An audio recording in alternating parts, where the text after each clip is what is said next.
Okay. Dutchman, are you still there?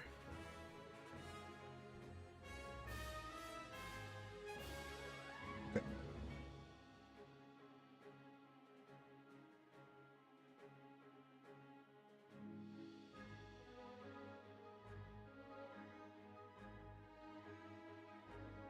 What the fuck?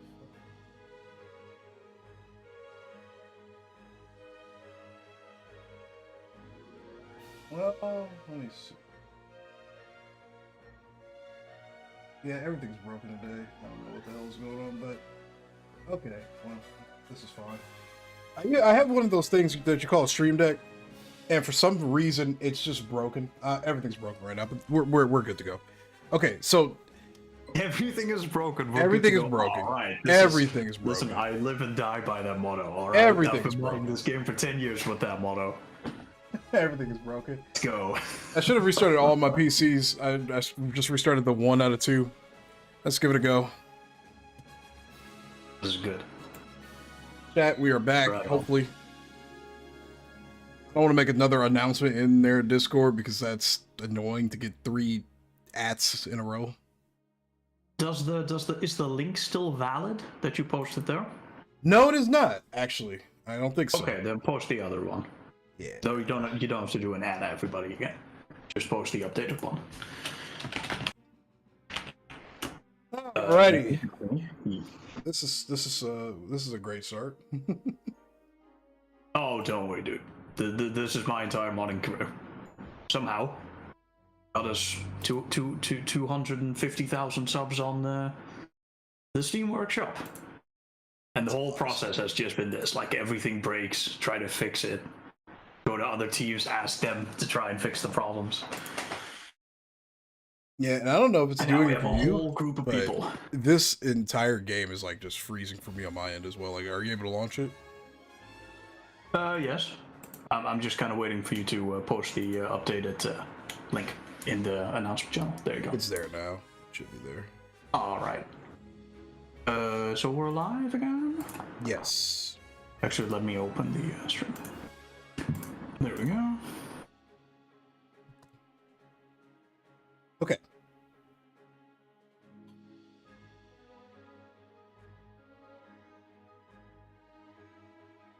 All right. Let me get into the Zagam. All right. All right. Let's try this. Watch it desync immediately. 3, 2, It is 1. uploading the map. That's not good. Why is it uploading the map? And the game just crashed. The game just out. All right, multiplayer is out of the books at this point. It looks like. Actually, I have a theory. First I crashed, then you crashed. Maybe it's just a crash issue. Maybe. But what if we both restart the game? Like I will go out of the game and I will restart it. By the way, use that shortcut. I have included for you a shortcut in the download files. If you use that shortcut, it's a lot more stable than if you start the game via the normally, and then you go to the mods options, and then launch the mod via the mods menu. That's less stable Are you talking about than starting it via shortcut. Are you talking about this right here? Yes. Yeah. Yeah. Oh, I gotta set the path for it, I guess. That thing. Yeah. Oh, that's because my Empire War is installed in a different location than what it's normally used to. Yeah. If you go to the start of that link and you change the C to D, then it should work. Yeah. Because I think you're in the D folder right now. Yeah, we're in the D. We're in the D folder. That is still not the correct path. Hold on right quick.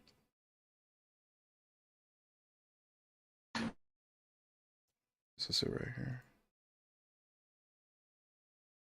Okay. Oh, all right. I actually know what the issue is. Because my game's not in like program files. It's in Well, it doesn't matter. Just copy that link up top, like in the search bar. If you can copy that, you can click on that bar and copy it. Yep, and then just gotta And they got to put it in both of those targets. I don't actually know exactly how much more stable the game is when launched this way, but I do know it has an impact.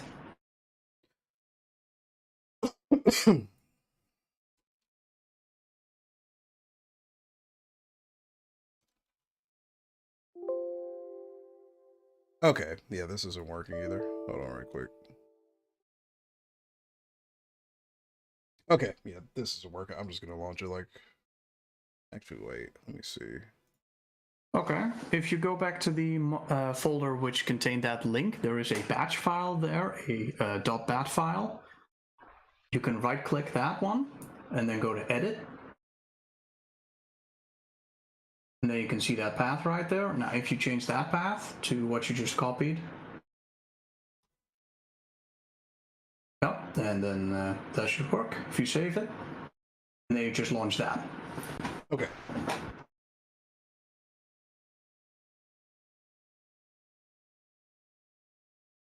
Okay. All right, there we go. All right, now let me get another room going. All right. I don't know how many people are in the chat, but it says we got 8 viewers. Just for the record, we are back in and trying to get things working again. Yep. Well, I mean, it will work. The multiplayer itself, that may just desync continuously. Yeah. Again, we're using scripts to tell the AI what how to build their buildings, make sure they have a decent build order, and that may just instantly kill the multiplayer sync. Yep. Which is unfortunate. Again, imagine what we could do if we actually had like stable multiplayer in this game. It'd be great. Do tournaments for mods and stuff. It'd be, I imagine, quite popular. Yeah, that's what the competitive guys did for a while over at the competitive Empire War server. Yeah, there's many old games like this that still have very vibrant competitive multiplayer communities, like the old Command & Conquer games. Basically all of them. Oh, wait a minute. Hold on real quick. Let me do one last thing. Sorry. Store chat. Let me pop this back out. I forgot every time you restart a stream. Okay, there we go. Chat, I'm so sorry. I forgot to refresh the chat. There we go. All right, we're all stable now. Everything's fixed. Hopefully. But I can actually see you guys again now. Okay. I am in here. All right. I will hit accept. One more time. Let's try it again. One more go. Let's go. It's saying uploading map again. I don't know why it does that. You should already have the map. All right, you're loaded in. Okay, never mind. Yeah. It's dead, Jim. Fine. It desynced so hard that I crashed. Jesus. Fucking Empire War, man. All right, well, that's fine. Let's just get started and take out the... Yeah, let's just do skirmish or something. Yep. But we gave it our best. That's what counts. Yes, we tried so hard and we got so far. But unfortunately, in the end.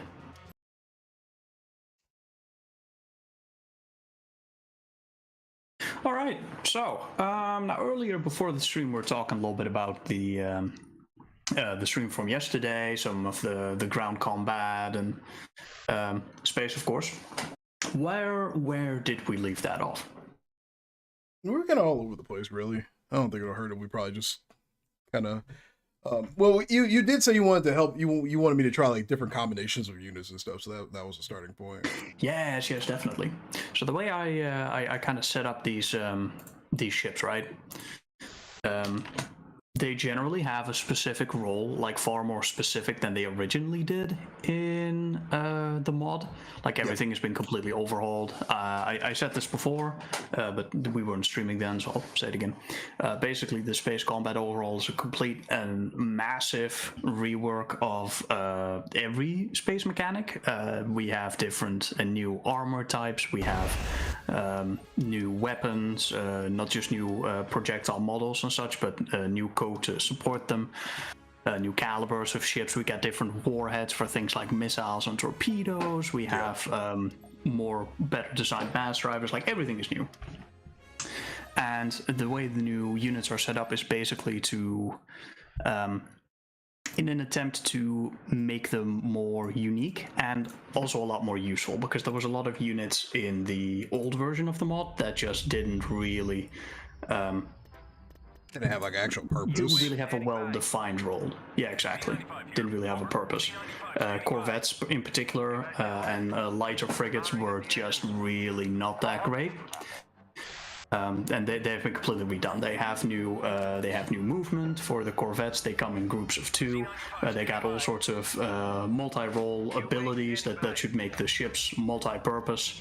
And they don't die instantly anymore as soon as you look at them. Well, that's always a plus. U-wing standing by. Building started. At your command. Still there? Yes, sir.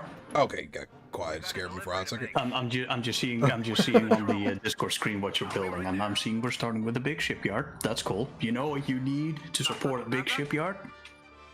I need money. A big asteroid mine. That's right. That's true. Yeah.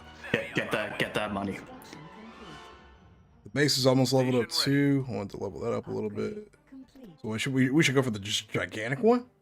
That one is very expensive. That one doesn't get the income upgrades, but what that thing does do is when you get it, it gives you a 20% command boost for your fighters and all your gunships and bombers of 20% HP, shields, and speed. Okay.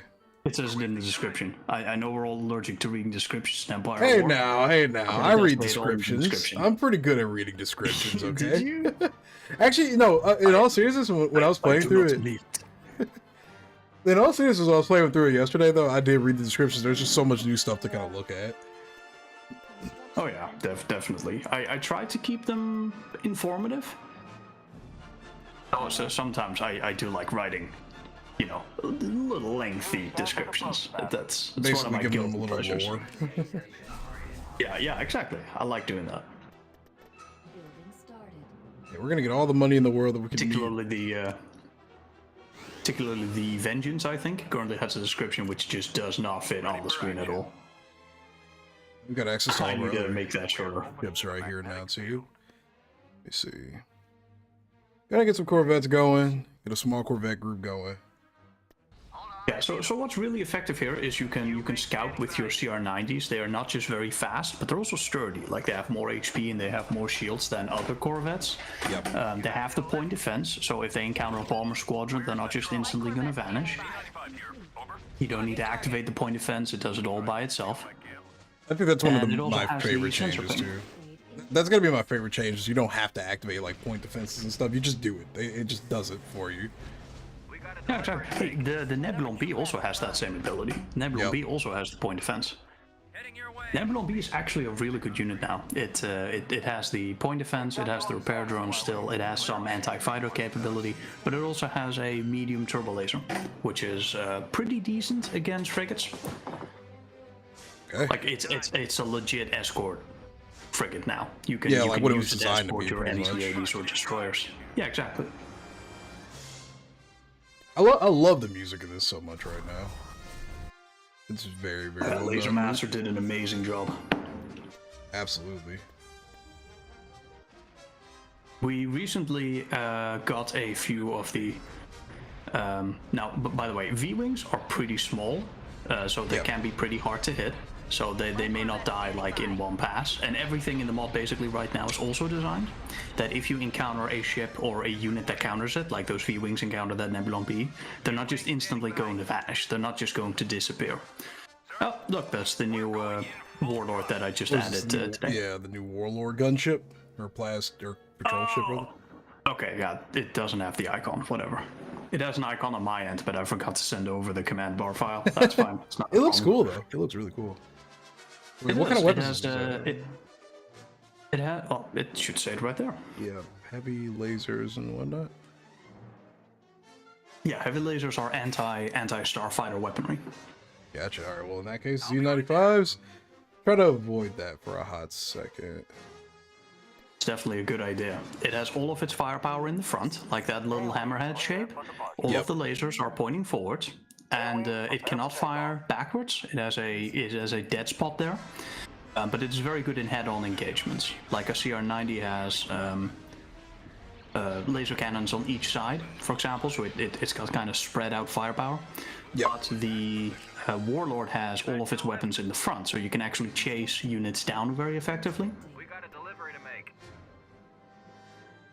Ready to engage. Yeah, like I said earlier, I'm just gonna let you do all the talking. You're gonna be my guide through this as I play the game. You're the general to the general, or you're the admiral to the admiral, right?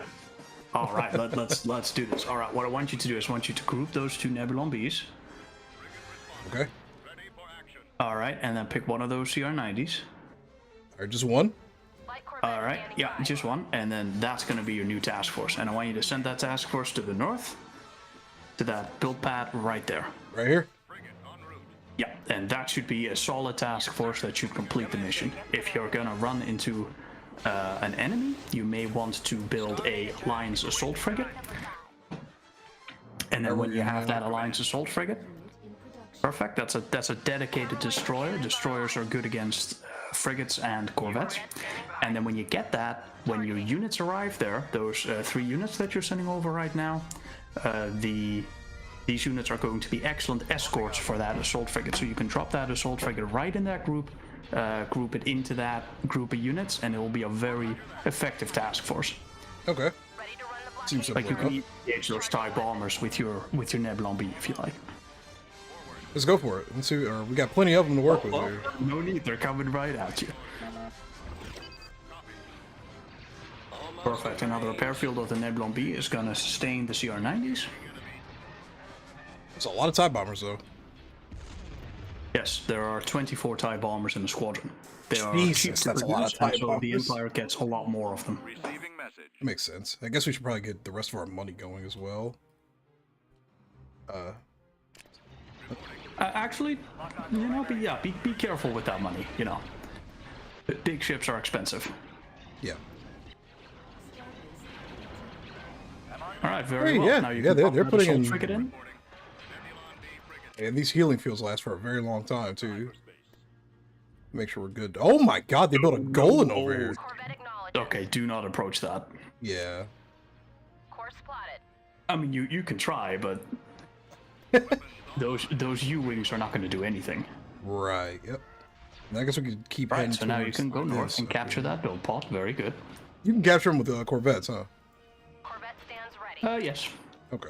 Actually, I say yes. I don't know that. You may need like a starfighter. Well, I've got some X-Wings in reserve, so if we need to make the push, we got the force to do it with. Receiving message. Upgrade in progress. Y-Wing Squadron reporting. All right. Okay. Now, you have a very decent escort force here for your destroyer. So, okay. Well, oh dear. Okay, no, you wanna start. I think you want to start running away. Wait, they're not focusing on me. They're focusing on an entirely separate target. We got this. Okay, good luck, sir. If we focus on the siege torpedoes, I think we'll be okay. Light Corvette standing Don't worry, by. these are 5.0 skip rates. They're still skip rates, so watch out.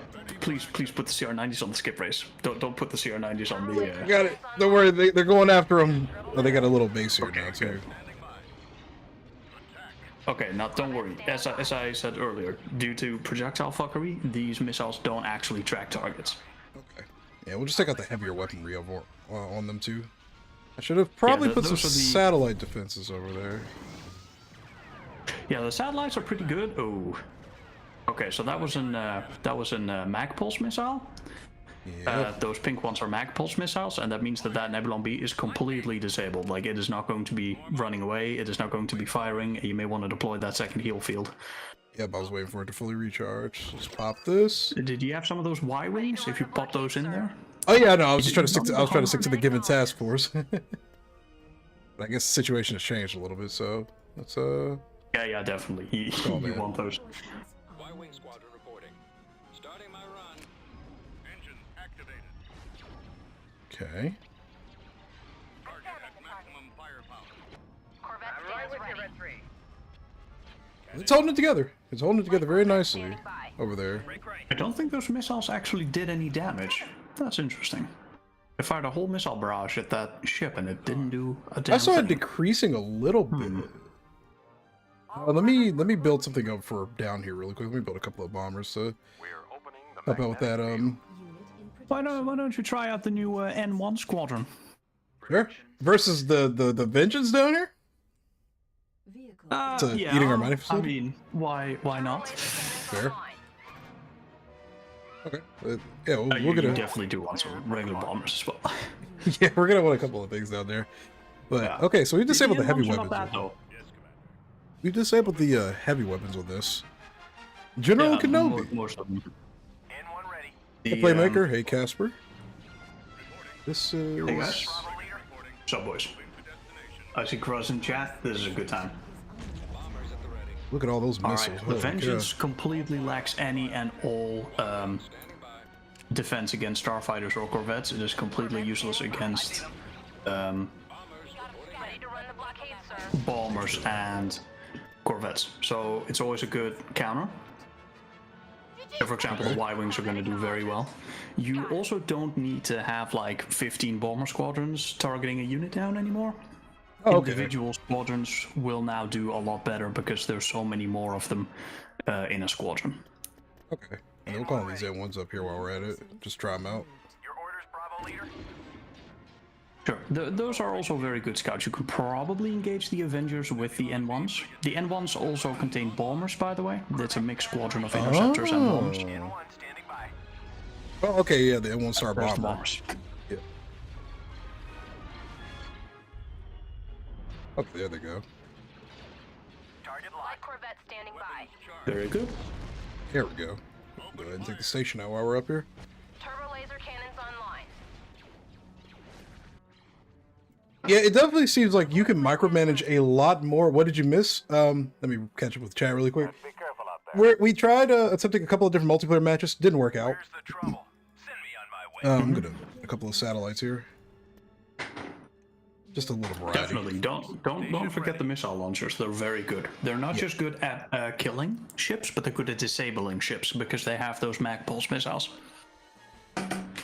So the missile satellites are partially a delay tactic Okay, for stunning the enemy ship and waiting for your other units to get there.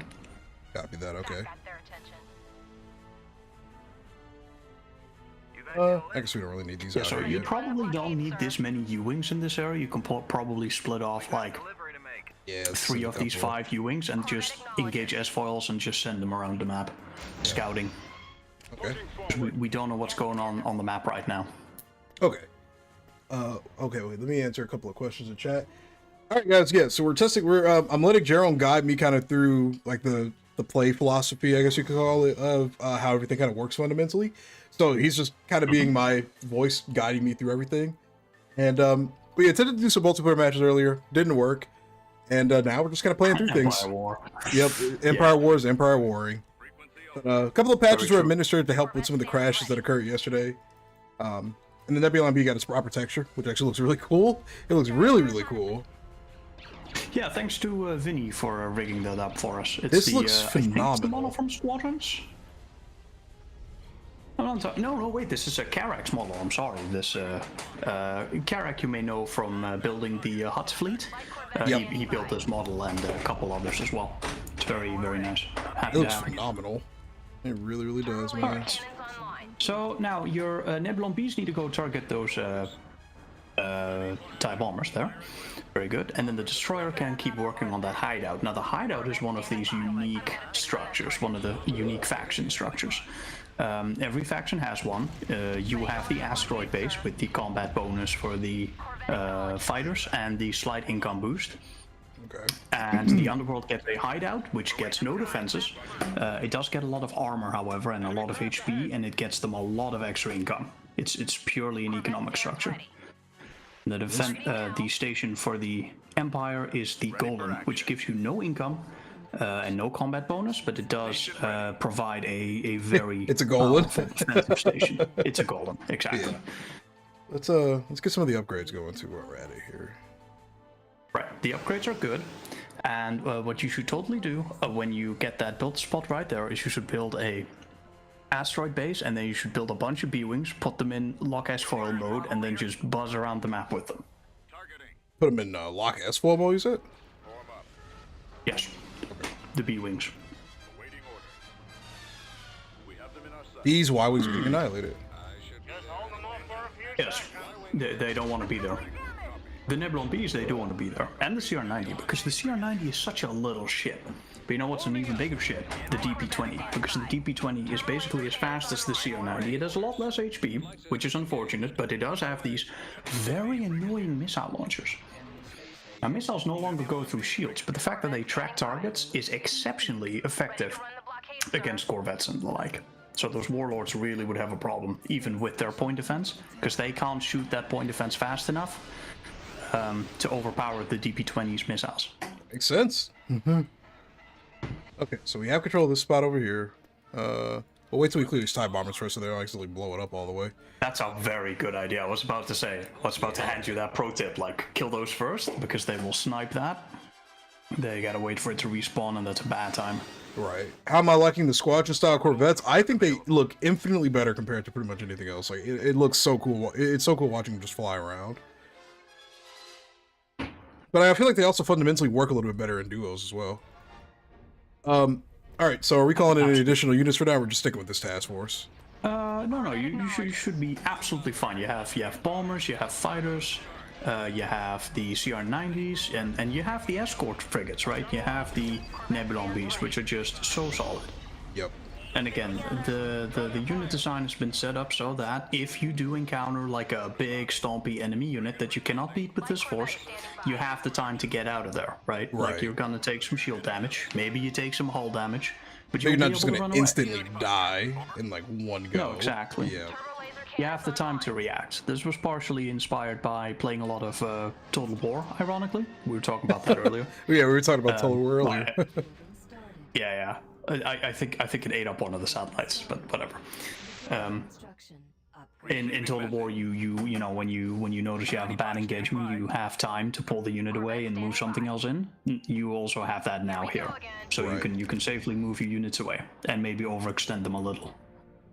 Really quick, Cole, I do remember you, by the way, and we'll build MC80s eventually, but for the time being, we're letting Dutchman kind of just take the reins and guide us through everything. We probably should. Oh yes, I mean, if you think you have the money to build a big fucking stompy battleship right now, then you go ahead and queue up that battleship. I do want to start prepping some forces to probably take the middle section, aside from, or actually, we could probably call in a couple of Nebulon Bs and hit this southern area down here, couldn't we? Yes, absolutely. In fact, I think you should group that whole thing to Squad 2, drop in those 2 Nebulons, maybe that MC30. That MC30 has power 2 engines, and it has that point defense ability. So it also works well as just a scout force. Noted, okay. Let me so you can group those units together and you can go down here south. to guard this. Frigate standing by. Okay. Let's get everybody going. Even scout ahead with that. You can even scout ahead with that MC30 if you like. If you have no CR90s there, the MC30 is fast Just got enough. a heavy plasma torpedoes. Yeah, look, those are very powerful shield buster torpedoes.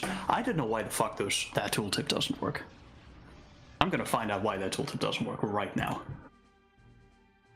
Why is Dutch streaming? No, he is not. Mixing squadrons are kind of irritating. Maybe it would be better to have the main squadron spawned by a secondary squadron. Is that doable? To have a main squadron? Just a second. If you wait just a moment, I am looking through the... Oh, that's the fucking problem. Okay. Hang on, I'll be with you in just a second. He'll answer your questions for you, chat, by the way. Feel free. He's I'm pretty certain he's looking at the stream right now. Not at this second, but yes, I will happily answer any and all questions directed at us. Happily. Okay, sorry, what was the question? It's from Casper. Regarding mixed squadrons. Mixed ones would be better than the main squadron. What do you mean exactly? What do you mean by mixed squadrons are irritating? Or what do you mean by having one squadron spawn a second squadron? I don't quite understand the question.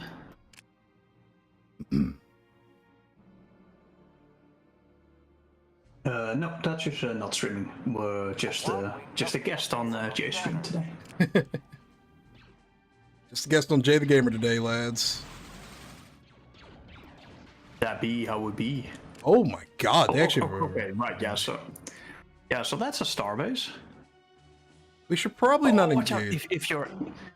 if you get This- your these are the MC-30 hit magpulse, by those aren't they? pink missiles, yeah. Yeah. So don't get hit by that. Fire the plasma torpedo shield busters and get out of there. Yeah. Location confirmed. Actually, you do have a lot of units. You could probably overpower that. Oh, it targeted something else. I hit it. Yeah. I tried to get to go around it with the powered engines, but it did not want to. So It's still moving though. It's still moving.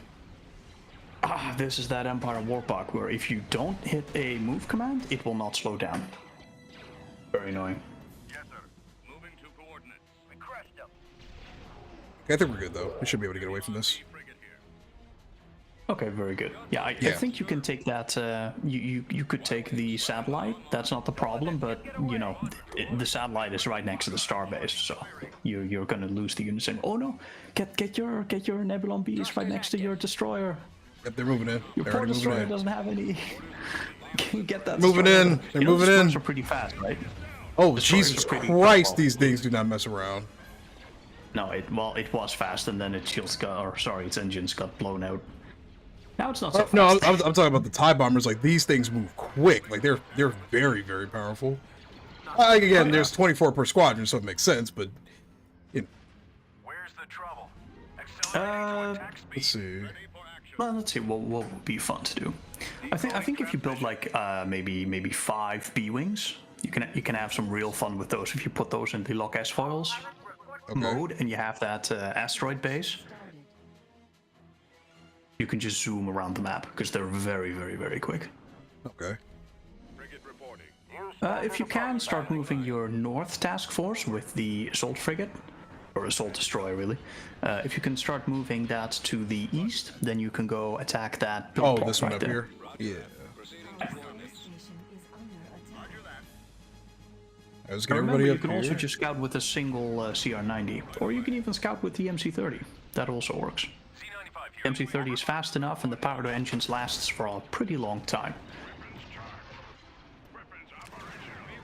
Alright, now the shield buster torpedoes don't really help against the unshielded Yeah, engines. the actual unshielded targets. But we do have our 5 B-wing squadrons. We can go crazy you with should play these. those. Put them on a separate hotkey and have some fun with those. Let's see what's free. We'll use 5. We'll use 5 for these.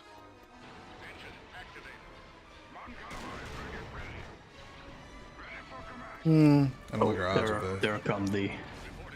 So the Vengeance fires, right, armor piercing shots by default, but it has a special ability that switches it over to high explosive. And if the computer were to actually do that right Jesus now, it would be able to Christ. clean out a decent amount of your starfighters. Awaiting orders. That's a lot of B-wings doing a lot of damage right there. Holy Yes. cow. Disable those ion cannons. Copy. Yeah, we're moving in over here. You're attacking a research facility. You should be able to take that. Definitely should be able to take that. Yeah, there's not a whole lot here. I think we're also gonna build another get another assault frigate in production. So he's asking mostly like he the question, by the way, was regarding having units be separate, like so the N1 bombers being separate from the N1 starfighters. Oh, right. Like, would that be like I guess like a common thing? Yeah, usually I don't mix squadrons, but the N1 is a special exception. Normally that doesn't happen. Like there's no squadrons right now that mix TIE bombers and TIE fighters, for example. That doesn't happen. Okay. Yes, sir. Frigate standing by. All right, now take those B-wings and start moving them towards the golden. Towards the goal. Yeah. The zero and the camera on them too, just kind of see how things go. Alright, they're pretty fast, and the thing that we want to achieve here is the ion cannons on starfighters actually do an obscene amount of damage per second. Ooh, we're And gonna because the B-Wing has like 3 ion cannons and advanced proton torpedoes, they'll be able to do a lot of damage against both the shields of the station and the hull of the station. copy that. Let me deal with these. Let me do a little bit of regrouping down here with some of these units so we can deal with. I guess we could just back off for Reporting. the time being, and just let the B-wings do their thing, right? Nebulon Sure. B frigate here. Okay. Heading out. And if ever you want to send out a scouting force, either the MC-30 or the CR90s will do wonderfully. Okay. Corvette standing by. And we should, okay, yeah, we'll just let this play out. Let's let the bombers, run in and tear shit apart. Very good. The golems have also been rebalanced. They no longer have an obscene amount of hit points. They do have an ungodly amount of armor, though. But if you bring armor-piercing weapons, like for example these torpedoes, then that should be absolutely no problem, because you're gonna crack right through that armor, Jesus. as you can see.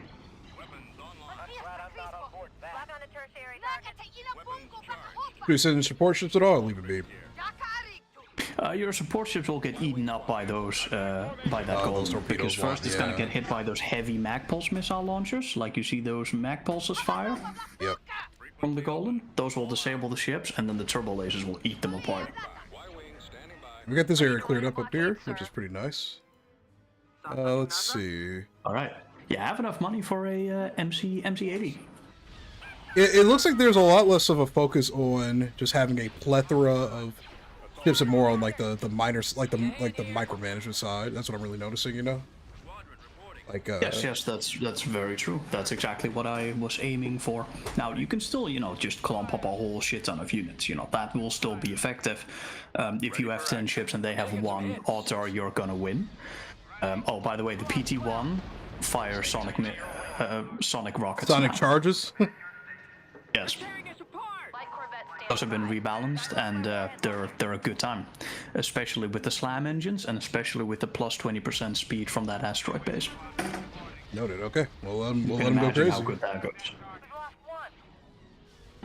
Your orders. Moving to attack position. Let's do with these fighters over here. Let's move these guys forward to help out with them a little bit.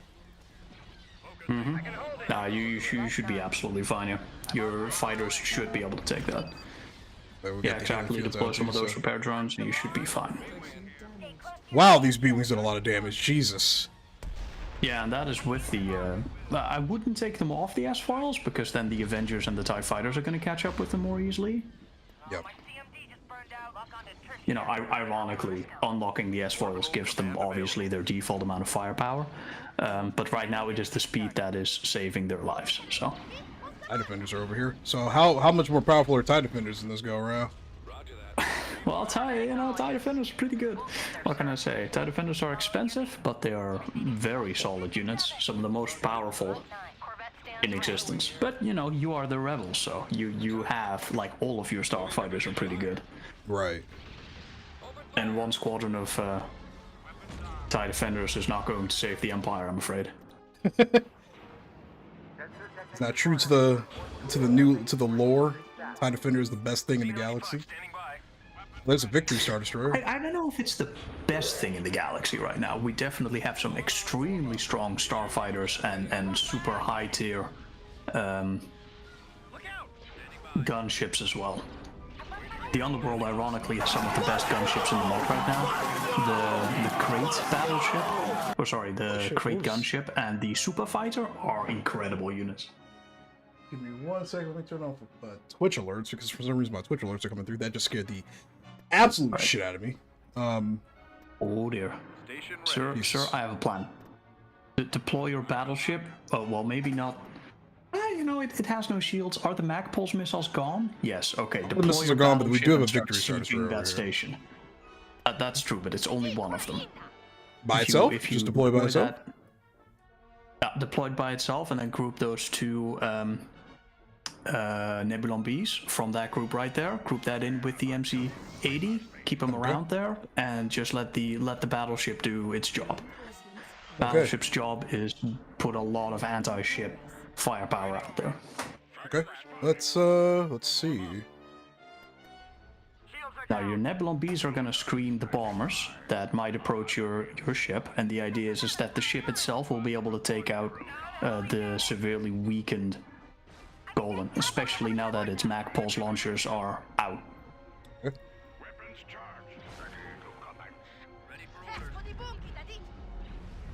And chat, just a Sure, further you reminder, may- the overall goal is to also just kind of show how individual units kind of work right now.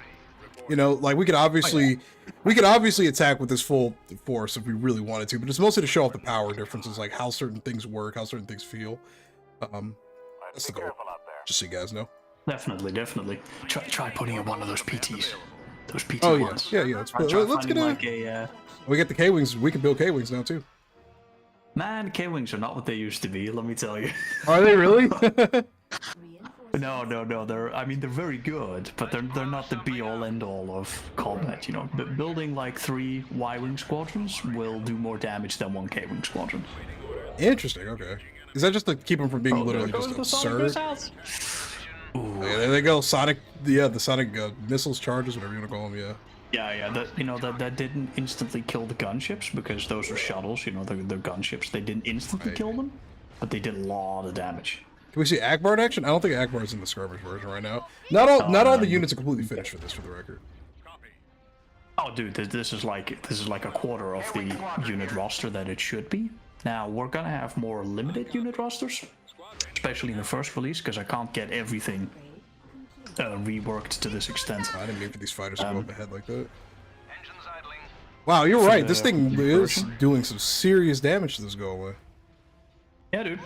It works. The siege ions will stun the station, and the heavy triple turbos will take care of the rest. Those triple turbos, by the way, I don't know if you can hover over them real quick. Let me see. On the MC80. These right here. Jewel, yeah, the heavy triple. It says right there, you know, high Oh, damage yeah. amount, but it also says ineffective against 100+ armor. Now the golden does have pretty high armor, more than 100 for sure. I think 120, 140, something like that. Okay. But it's still by far one of the best weapons to engage it with. That's not like a proton torpedo, right? Okay. So there really are like genuine roles. Like you're gonna want the MC80s in these big, you know, brawls with them. Absolutely. Yeah, like everything has a legitimate role now. Focus. I tried to put so much focus on these unit roles specifically, and then specifically the Corvette, frigate, destroyer, battlecruiser, battleship sort of differences in between the classes, that every unit should now also in the description have like a very short second paragraph that describes the unit type, like frigate or destroyer, and that basically gives you a very, very short summary of what that class does in general. You know, may not apply to that ship precisely, but there's a short paragraph about the battleship in the Yeah, you can see the little point defenses going off right there. in the MC80 description. Yeah, exactly. And you don't have to enable that anymore. That's just passively active. That is such a nice thing, though. Like legitimately having that just be passive. Yeah, I thought that would work a lot better than it being an activatable ability. You call it a Star Destroyer? Probably.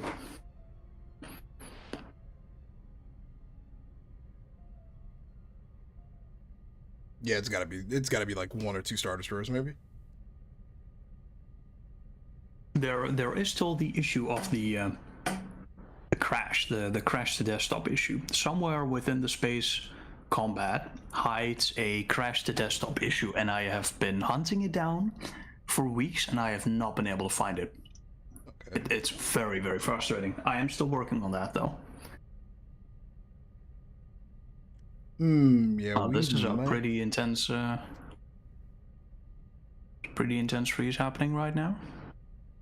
But I will say though, aside from this issue, it's interesting just seeing like how everything actually does work within the role that it's supposed to work in, because you can assign roles in Empire War all you want, but if you don't actually, you know, build the values to kind of make them do what they're supposed to do, you know, you end up with a lot of mods that have very repetitive space battles where everything almost feels universally the same. Like you have a Nebulon B frigate in certain mods where it just feels like it's a piece of tissue paper and it's just there to be just there, you know? Yes, exactly. Yep. And these Nebulons, they're not only are they living, they're doing something. Like yeah. And they're good in combination with other ships too. I think we're stuck here. Yeah. This is not great. Again, I'm still working on it. But once friendly reminder to everybody, everything's a legitimate work in progress still. Like there's a lot to go. There's a lot of work to still like be done. Oh yeah, no, this is definitely a work in progress. You have no idea. You know what? There's still so much work to do. This is a good time to pull up the spreadsheet to kind of show everything, I think. Oh boy, you wanna do the spreadsheet? All right. Let's do. We don't have to like go in full depth, but a bit of a summary probably would be good, so everybody kind of sees. All right. So you just tell me what to click on, and so- you talk. You talk. Okay. Go to the second tab, the weapons. Let me turn off my camera. All right, sorry about the chat, but yeah, we're gonna take a quick look at everything here. Right, we're gonna very very quickly go over some TLDR stuff. So when I first realized that I really wanted to go ahead with this combat overhaul, because I knew for a long time that the space combat had not been updated in its entirety for a very very very long time, basically since the start of the mod. And there had been balance changes, there had been new ships added, some new weapon types, but there was never a comprehensive like redesign to retroactively add all the mechanics to the rest of the unit roster. So when I first decided that yes, I do actually want to do a comprehensive from the ground up rework, I basically started with this spreadsheet right here, and I started just entering the weapon types we wanted. Like we're looking at lasers and turbo lasers right now. There's different calibers of the ion cannons, and then we have things like in the torpedoes in the missile section. There's different kinds of warheads, like we have plasma torpedoes, ion torpedoes, advanced proton torpedoes, and especially the missiles. We got normal missiles, we got armor piercing missiles, high explosive missiles, ion pulse missiles, magnetic pulse missiles, and then of course all the different calibers of the mass drivers. And the idea behind this was to kind of create this system that hopefully GJ has gotten a bit to play with,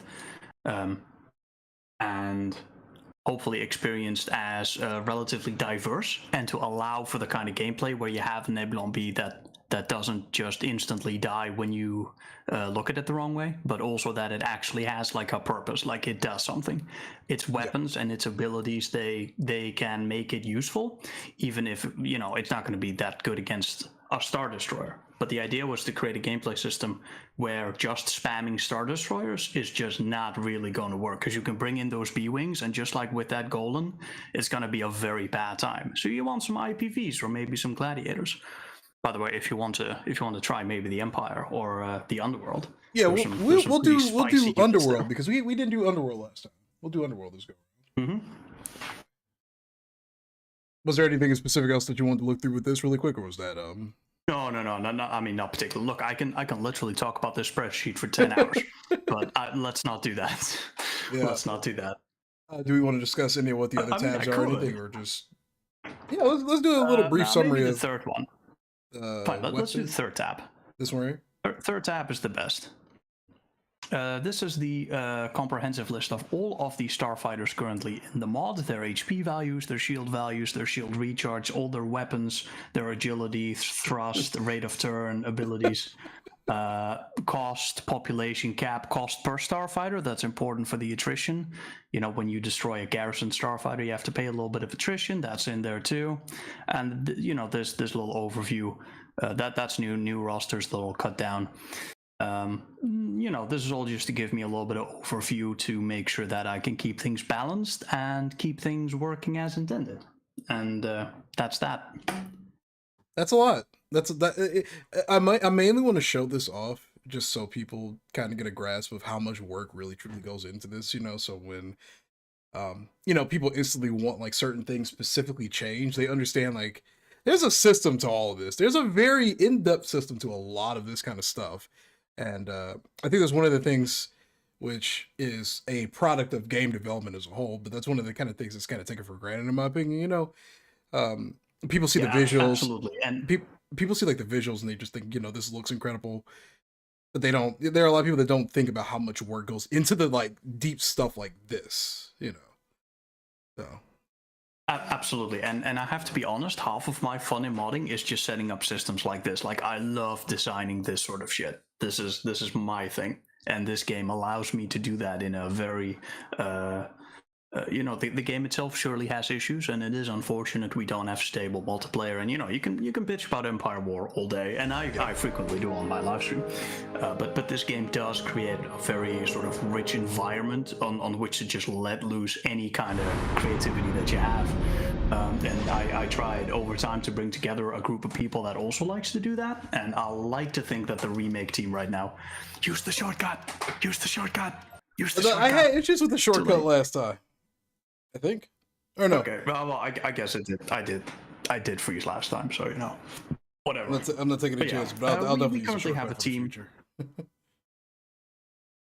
All right, very good. You know, just that little bit of extra stability. But yeah, we do at this point have a group of people that is thankfully very, very capable of creating a lot of interesting things. Like we have people with interesting ideas that want to realize those ideas, and you know, more, you know, we've seen with the Vong mod how it goes when you just have the ideas guy in charge, but it's also important that you actually have the ability to execute on those ideas. And thankfully we have a group of people now that is capable of not just having that creative part that is very important. Like, you know, not everybody, I imagine, can, you know, I mean, everybody can put a spreadsheet together, but you know, make it actually make sense. But then you also need to be able to execute on that and put it in the game. And I'm very thankful to work with an amazing group of people that thankfully is able to do that, and it lets me just focus on space. And yeah, they handle ground combat, the Galactic Conquest combat, all of that. I don't know. Have you opened the Galactic Conquest yet? In this version? There is a test. No, yeah. Have you tried that? No, I haven't. Okay, use the grand one. Grand map. That's the one. Hey, chat. This is what we're doing. Let's do it. We'll start. We'll Okay. do By the things way, this loose. is not going to work. This is not going to work. For extra memes, pick the Empire, because those have the. Oh, you know what? Never mind. Let's start with Empire, and then maybe later you can try one of the other factions, and then just have a look at the new buildings and such. Again, the combat right now doesn't quite work exactly, but you can certainly look at all the buildings. That's all implemented. The new planet properties are implemented. Their bonuses and malices. No, maybe give me your idea. Yeah, let's take a look at it. Also, hey Nicholas, welcome to the stream, exciting. man. This is exciting. This is great. All right, you gotta let me know what you think about all this when you see everything. I was a fan of it in the other version, so I'm already good. But to be fair, I've been a large fan of pretty much all of the design changes, and it crashed. All right, well, we tried that part. All right, let me try launching it for the shortcut really quick. Wat verdraai zeg, jongens. Ah, what a meme. This game. You know that doesn't happen when I stream and I try to fucking test something, and then, you know, we come here and then there's a bunch of new people watching, and then you hit the button and then poof, whole thing just goes down instantly. That's the name of the game, man. That's how it goes every single time. You think you got everything ready to go, and Nah, we'll get that. We'll get that sorted. You know, we didn't work this long for this hard in order to have this shit crash like this. This bullshit.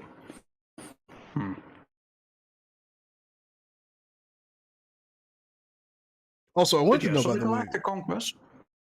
Sorry, continue. I was gonna ask. I was double checking to make sure I was. What's your time frame for the evening? Like, how long are you gonna be able to stay here and kind of discuss everything? I gotta be up tomorrow at 6. Right now it is 8 o'clock.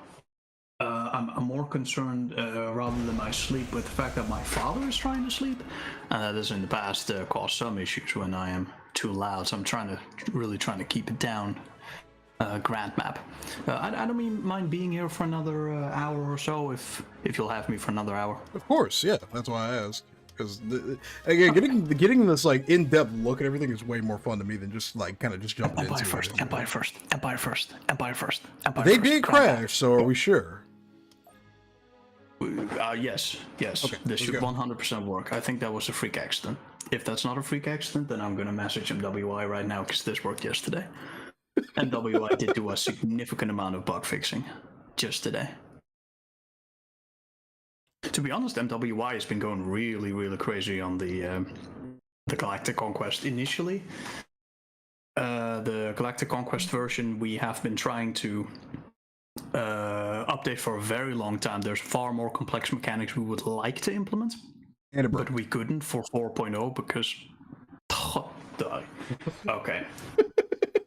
Okay, hang on. But that's fine. Well, I'm sorry, dude. Because if there were just changes yesterday, I mean, shit happens. It happens to the best of us. Even though I know it's not supposed to happen. Will there be another tutorial video for how to play each faction? Yeah, I plan on doing some stuff like that. I think I'm gonna make. He left the call. I don't know what just happened. Let me put some music on. Oh, no, he's back. Okay, there we go. Y'all good? Yeah. Open Discord on another tab, which is a big no-no.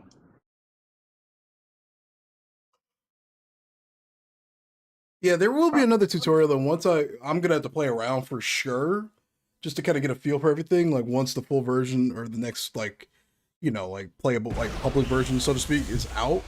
But there will be some future videos kind of explaining how to play factions and stuff again. I plan on doing that a lot. Before we jump back into this, just briefly explain. The only reason I haven't done a whole lot of Empire War content on the channel recently is frankly because there's been nothing to do, to be perfectly honest. With Sins of Solar Empire crashing, my Clone Wars playthrough starting to really get buggy because it was older, and it didn't have a lot of the bug fixes that were implemented in the more recent version. I kind of just lost my fire for a little bit. You got I've got 1,000 plus videos of Empire War on this channel. So for, just letting my chat know like why there hasn't been a whole lot of Empire War content recently. It's been nice to play other games, been nice to play games with friends. And I just got kind of tired of everything breaking. It was so fucking frustrating to be like weeks into a playthrough. You got to look at it from my perspective as the guy making the videos. It's like I get weeks and weeks and maybe a couple months into a playthrough. And before I can even finish it, just to have it just not work anymore. It's like, I don't even want to load up this game for like at least a month or so. I don't want to look at it. I understand that completely. Yeah. Trust me, sir, as someone that has had to deal with the depths and the dregs and the sewers of Empire Wars bullshit for a very long time, let me tell you, I understand that sentiment completely. Do we want to try the standard one? I am loading up my Galactic Conquest right now. In fact, I have it open right now, and it has stayed up and it is active. I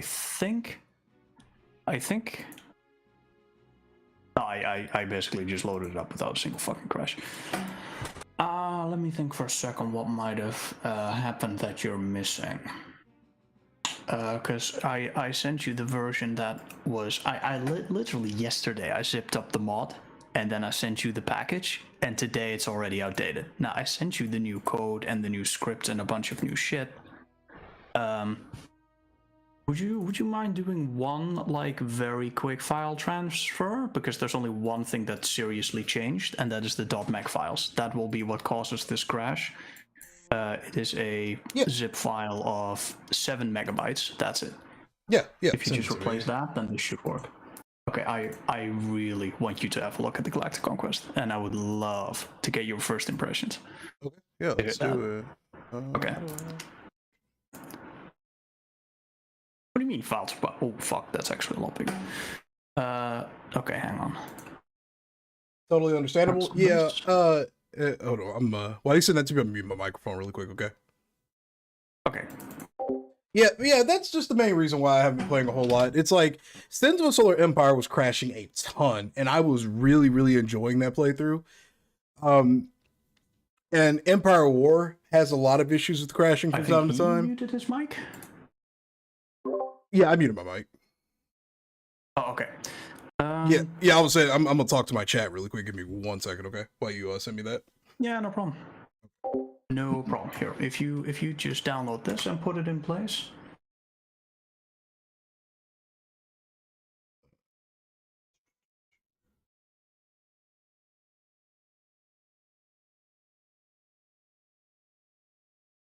Okay, that file goes into the Max folder. Right there. Yeah, that's just the whole And reason. To summarize, that. I guess I don't really have too much more to add to that. When you go into the maps folder, is that empty? If you go into data, art, maps. Oh, okay, no, never mind. I thought that was empty for whatever reason. Yeah, that's okay. No, that should be everything you need.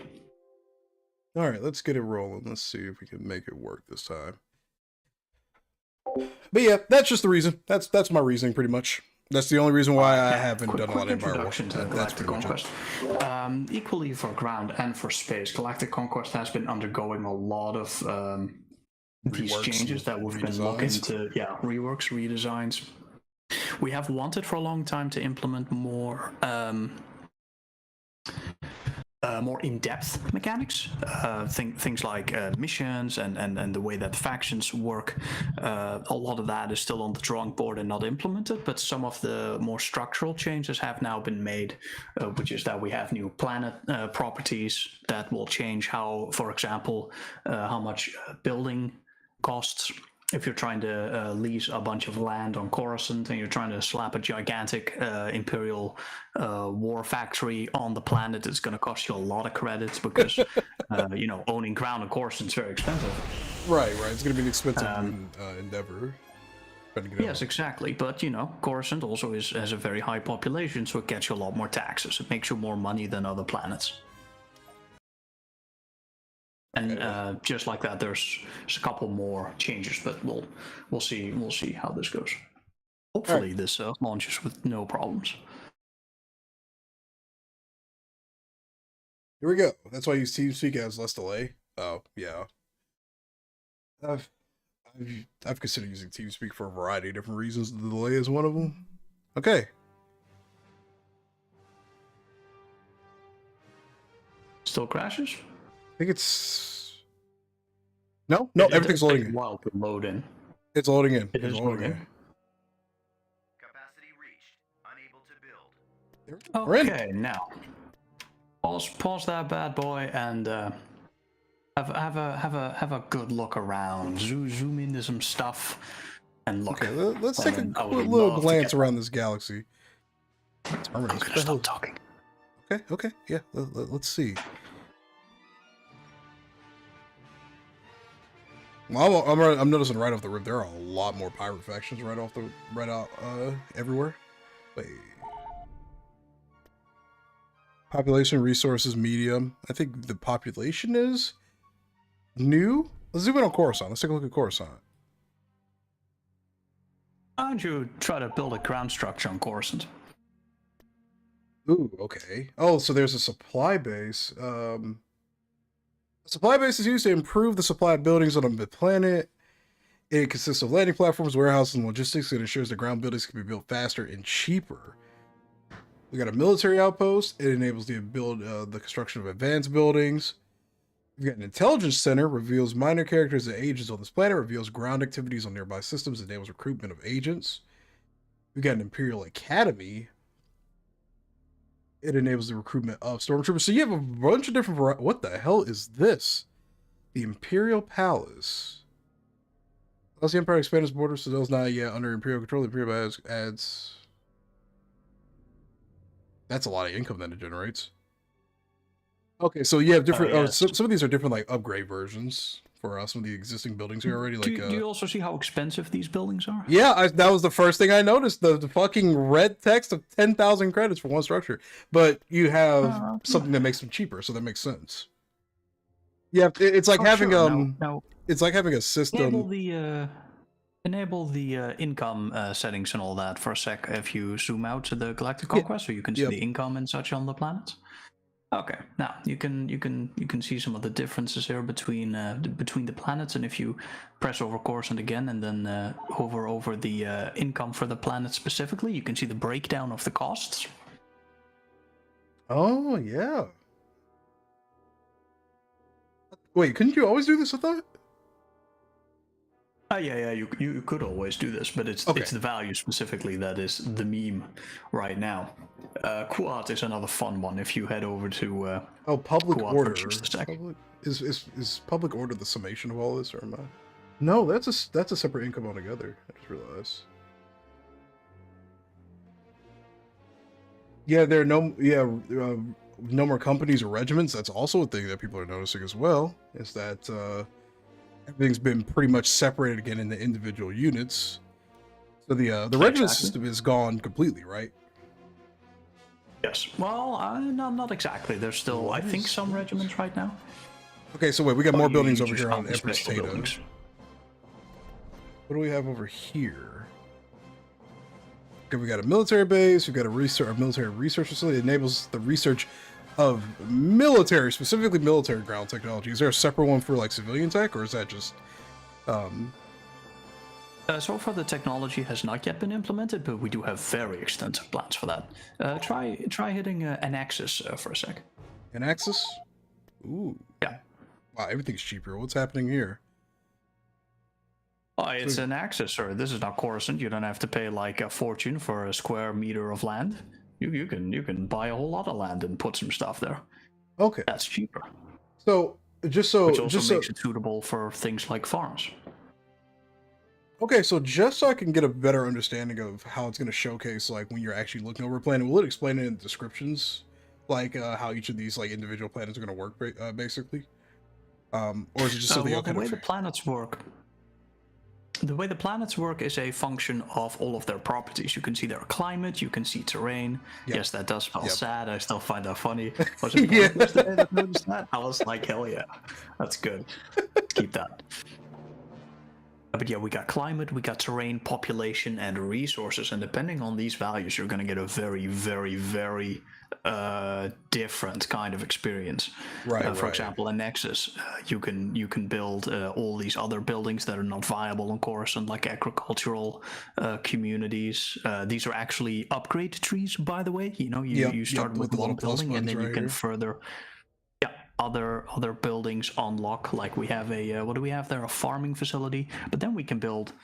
We can go further into other. Oh, you can, like, construct different mutually things. Like, exclusive this is upgrade trees. this is like the base of Unlocks a it, and whole then you host. can upgrade it into a variety of different things. Exactly. Okay, that's cool. That's really cool. And so we have like branching buildings in that sense. And then so an Nexus right now is making you 575 fine credits a month. And if you would go to Kuat for just a sec. Okay. Cool. Good old- That's That's Randeli. there we are. There we go. So right now Kuat is costing you a fine 2,250 every month.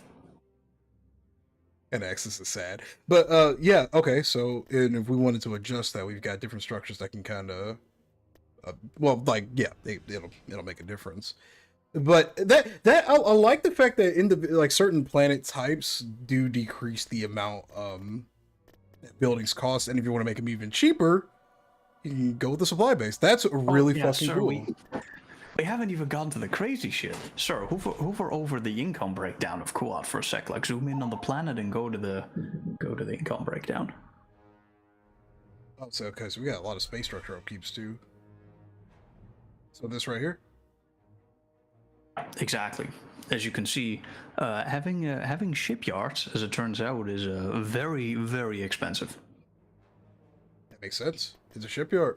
Production facilities right now have a lot of upkeep, especially in space. So if you have like a major shipyard planet like Kuat, no matter how much income you actually have on the planet, it's going to be a very expensive endeavor to maintain that. So you can't just spam shipyards everywhere. But I like that too, because it makes these, like, these planets, you know, have some kind of importance. Like, you shouldn't be able to make $1 billion off of Kuat while also, this spells dad. This is incidental, by the way. None of this was mixed, but you know. Please, nice I'm begging you. We need at least a Y, like something that so we can spell daddy. That would be phenomenal. That would be fun. But I do like that system because it gives a little bit more depth into having certain planets like Kuat is a ship producing planet at the end of the day. It shouldn't be making you billions. This is where your billions are going, and you have to upkeep it. That makes sense. Exactly. That makes sense. Every month. Yep, and that makes sense. That's where your billions are going. Yep, that's where your billions are going. And I'm also noticing that a lot of the maintenance costs for a lot of the existing ships have also been severely reduced too. I don't know if that's intentional. Oh yeah. So half a here of what you're seeing is not recoded. The only things recoded for the SEO that you're seeing here is the Gozanti, which was part of the space fighter overhaul, which was what I did for 4.0. That later expanded into the far, far larger, more comprehensive space combat overhaul, which is all the ships. So the Gozanti is done, the IPV is done, which you can see because they are doubled up on the icon. Yep. The Arquitans is done, the Gladiator, the Vindicator, and the Victory. Okay. And everything else here is simply not recoded. It's just old. You can try to build it, you can try to put it in a battle, but it literally won't even shoot because all those projectiles are gone. Gotcha. Okay. All the projectiles that it fires. Let me read some of the comments in the chat really quick so we can make sure we're keeping up with everybody. Yeah, sure. Let's get some questions. So I like the fact that there are profit planners and production planners now. Really adds more consideration into what invader to push in a galactic conquest beyond just placement. I agree. I like that. Like everything has a bit of a purpose now, but you're also not just getting completely.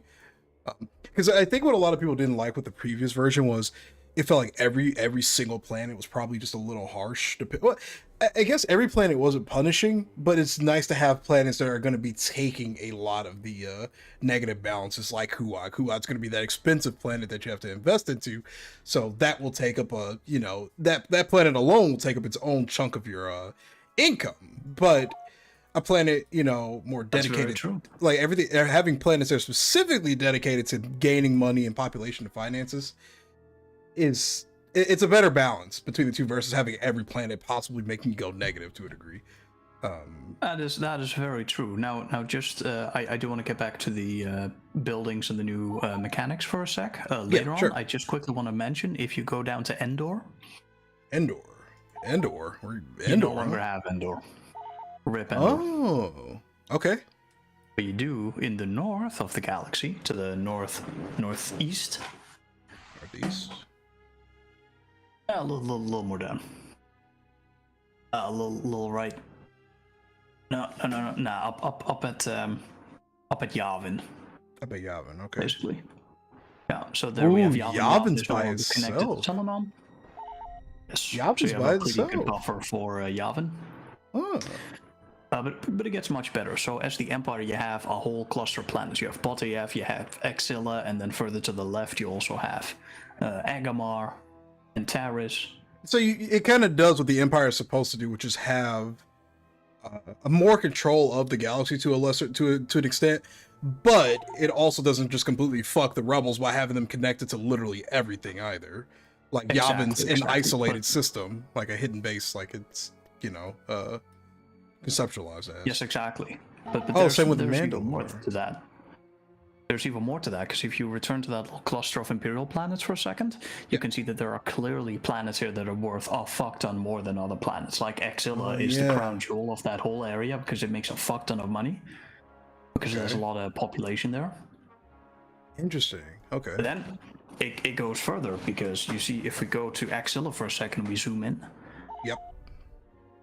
You can see that the buildings are fairly expensive and all that. The shipyards obviously, and then all the buildings, because it's a very urban planet. But this has an even greater downside, because yes, this is making you a lot of money, but this is a very, very high population planet, right? There are billions and billions of people on this world, so that means that you're going to need to spend a lot of military power in order to actually keep this planet safe and pacified. You need to deploy police forces, you need to keep criminal elements in check, and that's difficult to do on such a high population world. So if you have a world like Exilla or Coruscant, it's actually going to give you a -60 PopCap penalty just for owning it. Okay. Wow, that makes sense though. That's a lot. There's a lot of people you got to keep kind of track of. Yeah, true, but then it gets even worse, because you actually, before you can even begin to do that, you gotta start establishing all of the institutions on that planet in order to keep it safe and pacified. So when you try to capture one of these planets, it's also gonna give you a -10,000 credit penalty for capturing the planet. Jesus. And that goes for every planet. Yeah, maybe Tatooine costs a little bit less to occupy than Coruscant, but every planet now costs you money to occupy. The days of planet capture bonuses are gone. Okay, so so just so I make sure I'm clear on understanding it, it's not just like a free, you capture the planet, you just get a free shit ton of credits. You actually got to build the planet kind of up a little bit. Oh yeah, it costs you money to capture the planet. Yeah. Yes, and that's before you spend all the money to build new structures. Okay, that makes sense. But that seems like that's going to be really just heavy on these very specific. Like, it's not going to be every single planet. It's just like going to be absolutely insane in terms of cost. But these very but large here's planets. Here's the fun. Okay. The fun is in this. MWI went through basically every planet's Wookiee description. Now, not every planet you see here has a Wikipedia page, but he basically created a fairly lore-accurate combination of the planet properties that you saw. You know, the population, the terrain, the climate, and you know, from these values come the building costs, how effective things are, the actual cost for capturing the planet. Can you build farms there? So you get a fairly lore-accurate galaxy. Yep. And depending on where you are, you're going to get very, very different results. So all planets are kind of different in that sense. There's a lot of combinations possible of all the properties. Yep. But, you know, but looking at this kind of makes sense. And I'm just taking this example from when I played Total War recently. When you capture like a new settlement or a new city, there's always a negative to it until you fully settled into that city, whether it's rebuilding all the buildings or replacing them with buildings that are faction specific, like the ones that work for you, you know? But the initial capture of that city doesn't even remotely give you the full benefit of said city. Like, as a matter of fact, you start usually, depending on what region you go into, you start in some kind of negative until you either converted them over to your culture, or you've built the things that actually help you gain some kind of benefit from the planet to a degree. But the fundamental logic is still kind of there, because it's like, in the case of Empire War, the logic is still there. It's like, you capture a planet with billions of fucking people. Do you really think they're just going to side with you like so easily? You know, like there's going to be a host of problems that are financially credible that go into conquering that planet. Like at the end of the day, the minus 10,000 fundamentally goes towards the logic of developing the planet in a sense. Like, it just takes it out of your money. It makes sense. It makes sense. Like it makes sense. I get the design philosophy behind it. It makes sense. It probably also helps that MWI, the guy that basically set most of this up, is a huge Total War fan. That makes sense. Yeah, because that it's a one-to-one relation. Because at the end of the day, you might not be able to see what the 10,000 credits will like go to. So, but the logic behind it is like they're going to the development of a planet with 10 billion people on it. Like, it makes sense. Like that, you know, exactly. That's where the money's going. Just, you know, for the economy real quick, you know, right now we have 800 and I think you actually got to build some in orbit population centers, maybe, because right now you're not able to build anything because you're at the pop cap. Yep.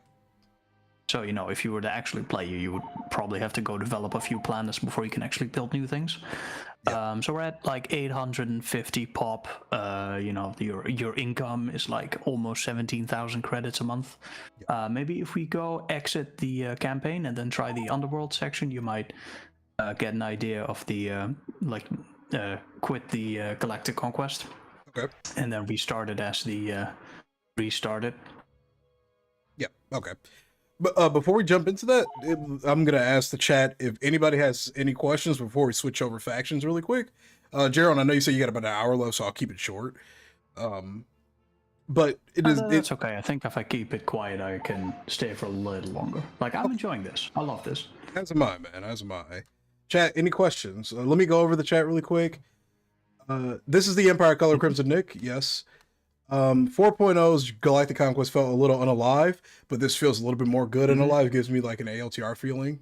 I agree. Yeah, we're doing our best to work on that. Oh, what's the XQ1 that's buildable on Kuat? Are you talking about this right here, the supply station?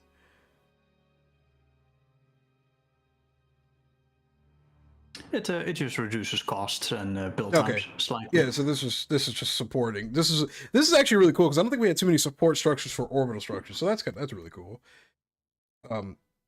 We got a naval outpost that'll just bring in additional ships. 15K one. This is a orbital research station. It like lets you get new ship like designs and whatnot.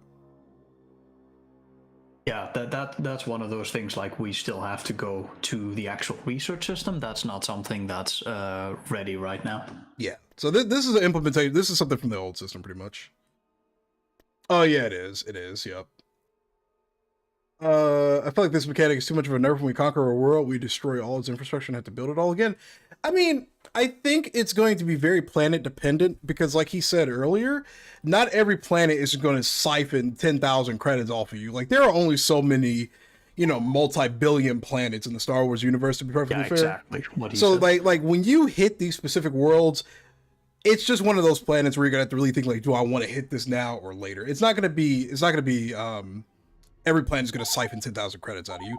Like some will have very inexpensive cost. Like I'm sure if you take Tatooine, I mean, what the fuck are you destroying? Sand? Like it's not gonna be that Yeah, no, that's not going to do that at all. Yeah, it's not gonna be aggressive. Like not every planet does this. This is for very, very, very niche and specific planets that just meet a certain criteria. So I don't think you'll have to worry about expansion. By the way, sure. Yeah. I know we want to go through the YouTube comments, but I have a spreadsheet for this as well.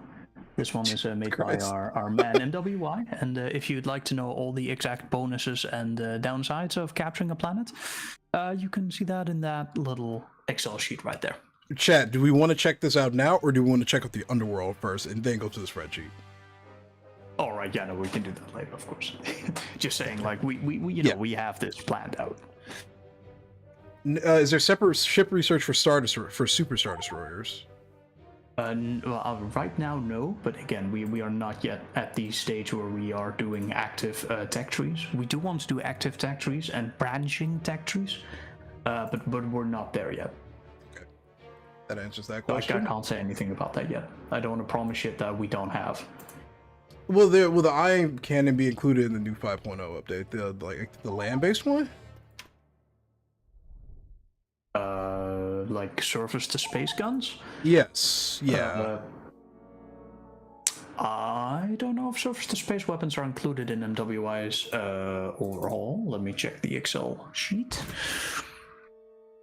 I mean, I want to say yes, but I don't know that for sure. Hang on.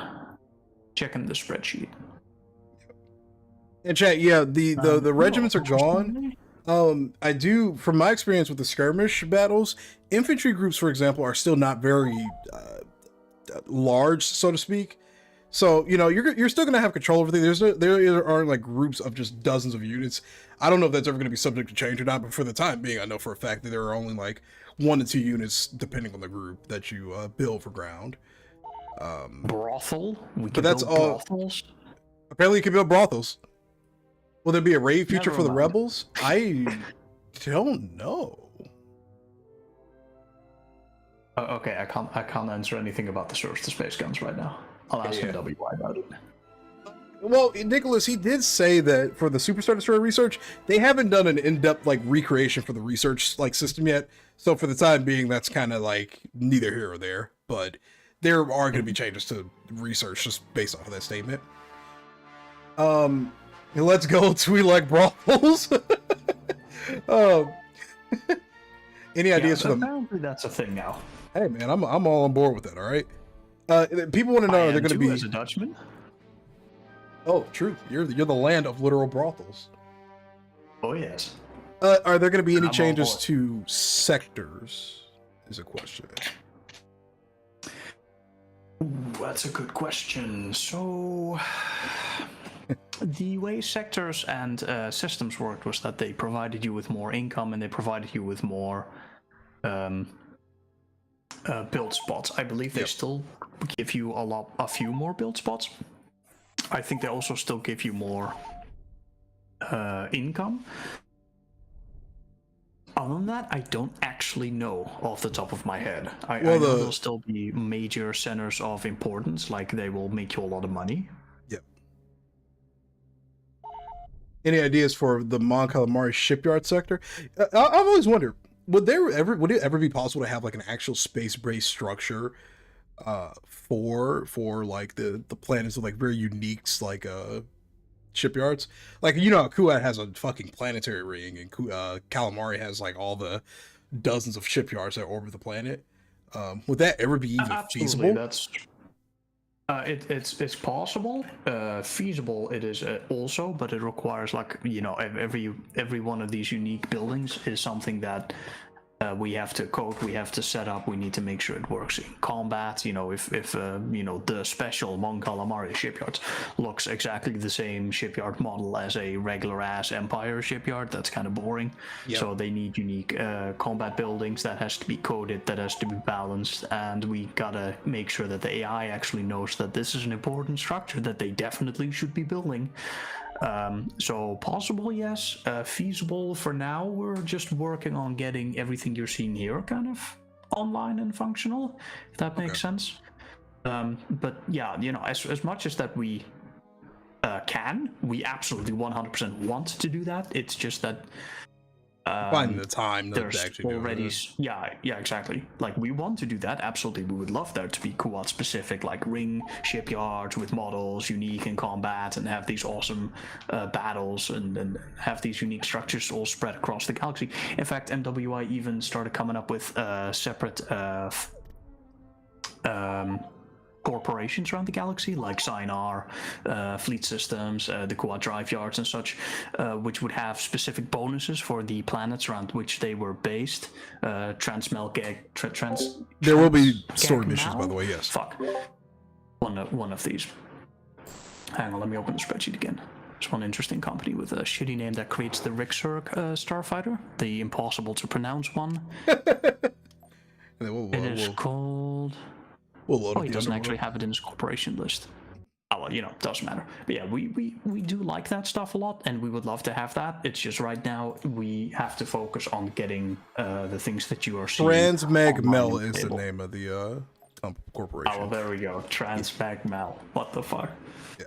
Transmag. Okay.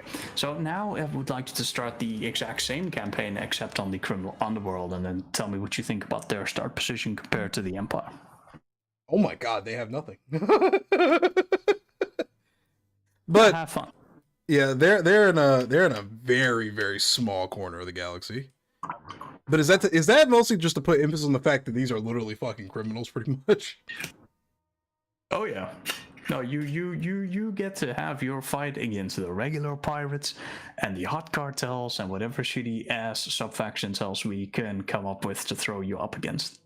Makes sense. They are so you get 65 population points and have fun. I mean, but I don't think this would be too bad. Well, yeah, you start off with some pretty low income in this sector too. This is definitely going to be a fight. So from what I can tell, it looks like it goes in the order of events pretty much now. The Empire is obviously the more dominant faction compared to how they used to be probably the most difficult in the previous version. Then the Rebels are a bit more established, but spread out because they're like individual cells pretty much. And then you've got the criminal underworld. Well, they're just a bunch of assholes that live in a corner of a galaxy. 3K income? Yeah. Good luck. Okay. But sir, could you switch over to the space section of Ryloth for a second? Yeah. Yeah, and then the space tab. Yeah. Okay, maybe it's Smuggler's Run. I think it's Smuggler's Run. Okay. Now, we are the criminals, and maybe if we can get started on some of the more sub-faction specific mechanics, you can hover over, say, maybe you want to hover over the Jahavi class right there, the Mandalorian unit that you otherwise will not be able to build. Yep. Maybe check that out and read that. I'm not sure. Does it say in the Oh yeah, it says it right there. Like the just the whole description, yeah. It's a heavy assault corvette designed for heavy duty ship to ship combat, equipped with heavy shields. No, it's in the very top. It's in the very top. Oh, mercenary contract lasts 2 months. It's a merc contract. What? Yeah, and then they go away. That's tough. So the criminal underworld is going to be less. Tough. Yes, so as the criminal underworld, you can hire these mercenaries that cost less than actually fielding the warships yourself. But as a downside, they only last for 2 months, and then they go away again. So in that time, you get to use them, and then they're gone. That's really cool. I like that. We have plans for a wide range of mercenaries. From all factions across the galaxy, and as the criminal underworld grows in power, they're going to unlock new contracts for new and more powerful mercenaries, and they're obviously all going to be temporary, but as your sub-factions grow in power, you get to unlock more of these contracts, and in that way you can get units from other factions. That's really interesting. Are they instantly built? Especially. Yeah, they're almost instantly built. I mean, if you resume the game and build one of those GAVs.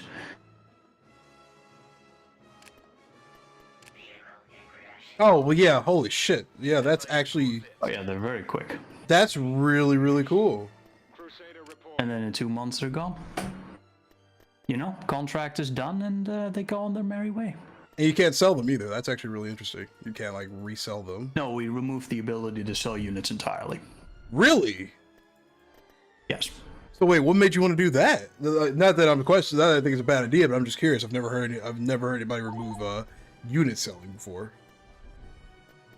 I think it had something to do with the way that the orbital dummies worked for the space stations. Oh, okay. I don't know exactly. It was a change MWI made, but it is something that I think on the ground you also cannot sell units. Can you try that? Yeah. Yep. No. Hey, what is... Oh, right, yeah, that's also fun. Oh, okay. So wait, all right. So chat, just to clarify, it looks like even though you do start in a worse position, the units you start with are significantly cheaper to a degree. I don't think it'll be too bad. You'll have to play around with it.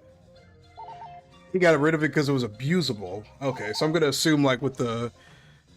I'm probably gonna assume with like the Merc versions, if you were to like buy them and resell them, you could probably get back like more than what you probably pay for. Sure. Did you on the ground find the rushed production? Yes, I was going to talk version? about this next. I was going to talk about this next. One question that they do have in chat: how do we get rid of unwanted units?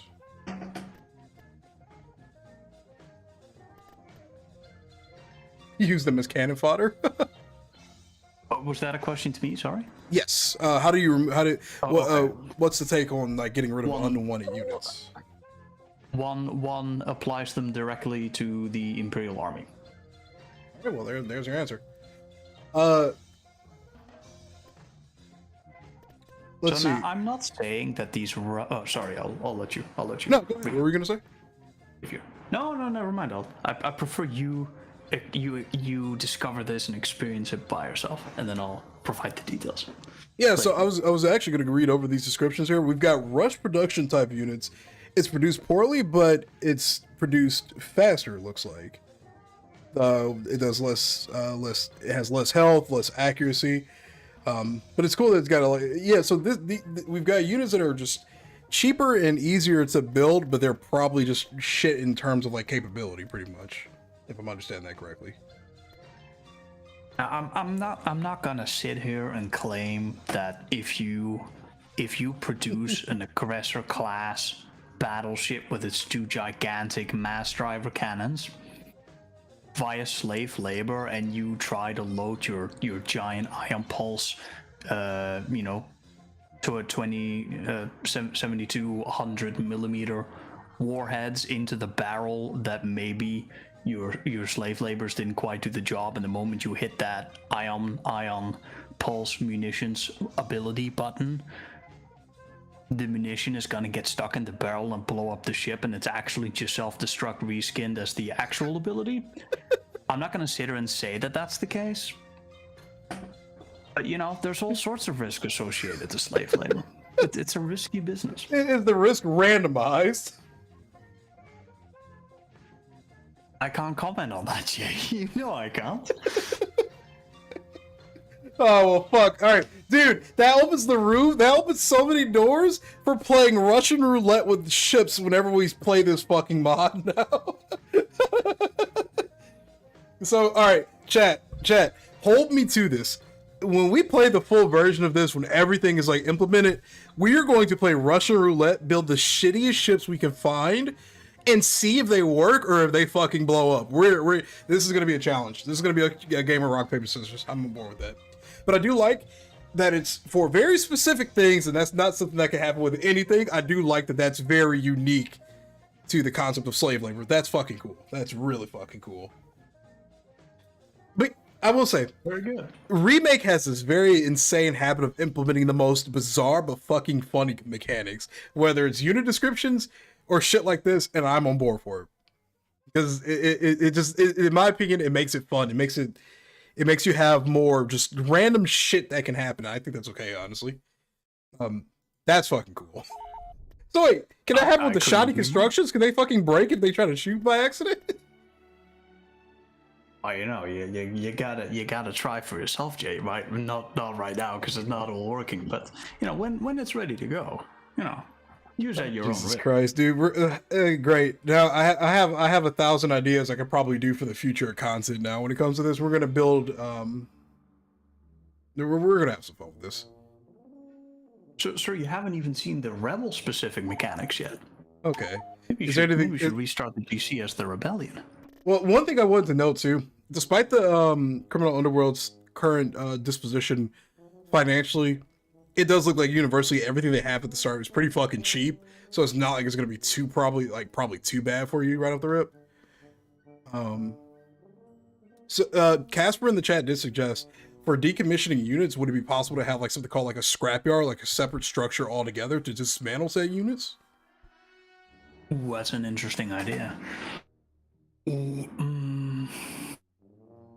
Make it like planet. Maybe you could even make it planet think- specific, so it's not like something you could just build every fucking where. You know, like if you want to get rid of these ships, you take them to Raxus Prime, Yeah. melt them down. I like that idea. That's a very good idea. But I think that like game mechanic thing is either an on or off switch. I don't think there's any specifics that could still make it work. But that's a very interesting idea. That's a very good idea. The underworld is slowly becoming 40k orcs. I mean, you know, In terms of that. in terms of like the whole financial, like, because I'm certain there's some people in there are definitely concerned about the financials of the underworld. They're not in the worst position in the world. I mean, you got a lot of shit planets to the left you can really play around with. Just it's going to take a price. You got 3 planets and 2 heroes. What are you complaining about? Jesus Christ, man, this is gonna be a fucking. This is gonna be Anyway. fucking chaos. I hope so. That's the goal. One of the questions. By the way, also, sorry if I'm. Just a sec. Like, sorry if I'm being a little quieter. I'm really trying to keep the volume down. Like, there's other people in this house right now that have historically not responded well to high volume at late hours. So I'm well, if trying it to makes you keep feel the any volume better, down. Oh, by if the it way, makes you feel any better, I got your voice Sorry. up pretty loud, so you're heard. did you pretty see well. those missiles go after those torpedoes? Did you see that? Did you see those Oh, missiles? were those fire at those countermeasures enemy for the torpedoes? No, those were just regular weapons trying to intercept the heavy proton torpedoes before they reached your ship. And they succeeded. The torpedo blew up and the missiles impacted. So missiles have a chance of actually just going after other missiles? No. Or am I misunderstanding that? Light ordnance. We talked about this a little earlier, but not that in depth. Okay.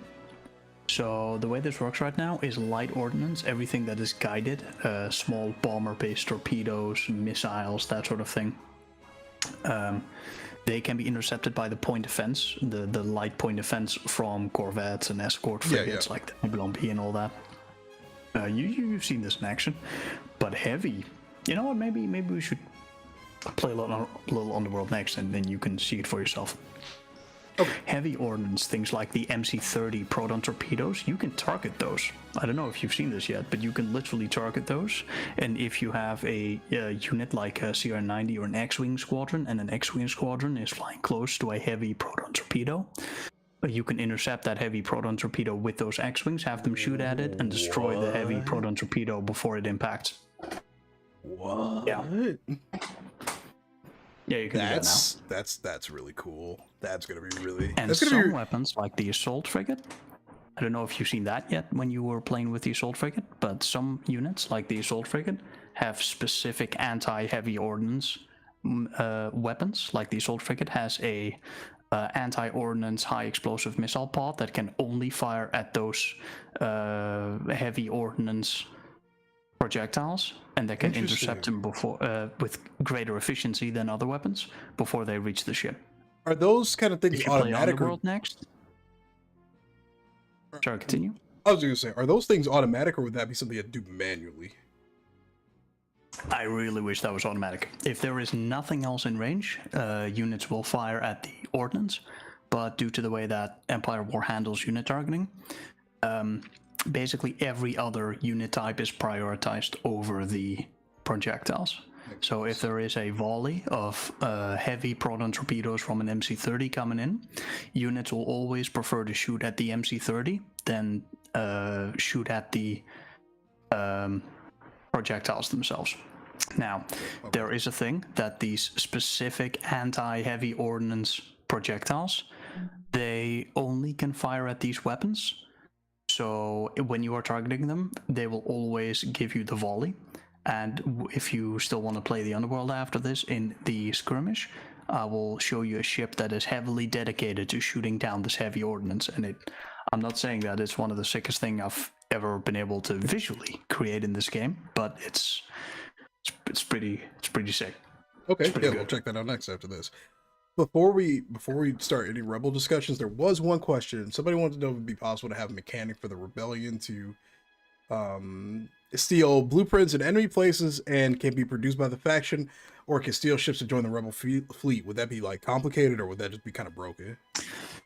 Sir, what an amazing idea. Damn, that's such an excellent idea. I wish we had something like that right now. Oh, wait. No, wait. We do have something like that right now. And I'm sure Jill will find out soon.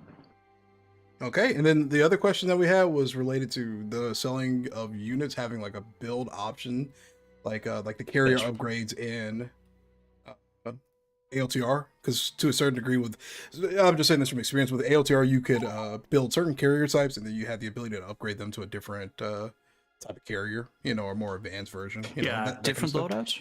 Yeah, would that be possible for okay. like in the case of like selling units and stuff?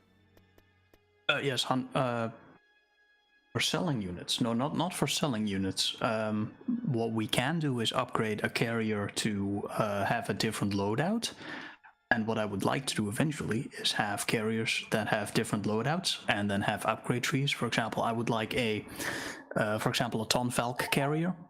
I would like that to have I would like a Tonfalk to have a balanced loadout of 1 fighter, 1 bomber squadron, a bomber loadout of 2 bombers, and an interceptor loadout with just 2 interceptors.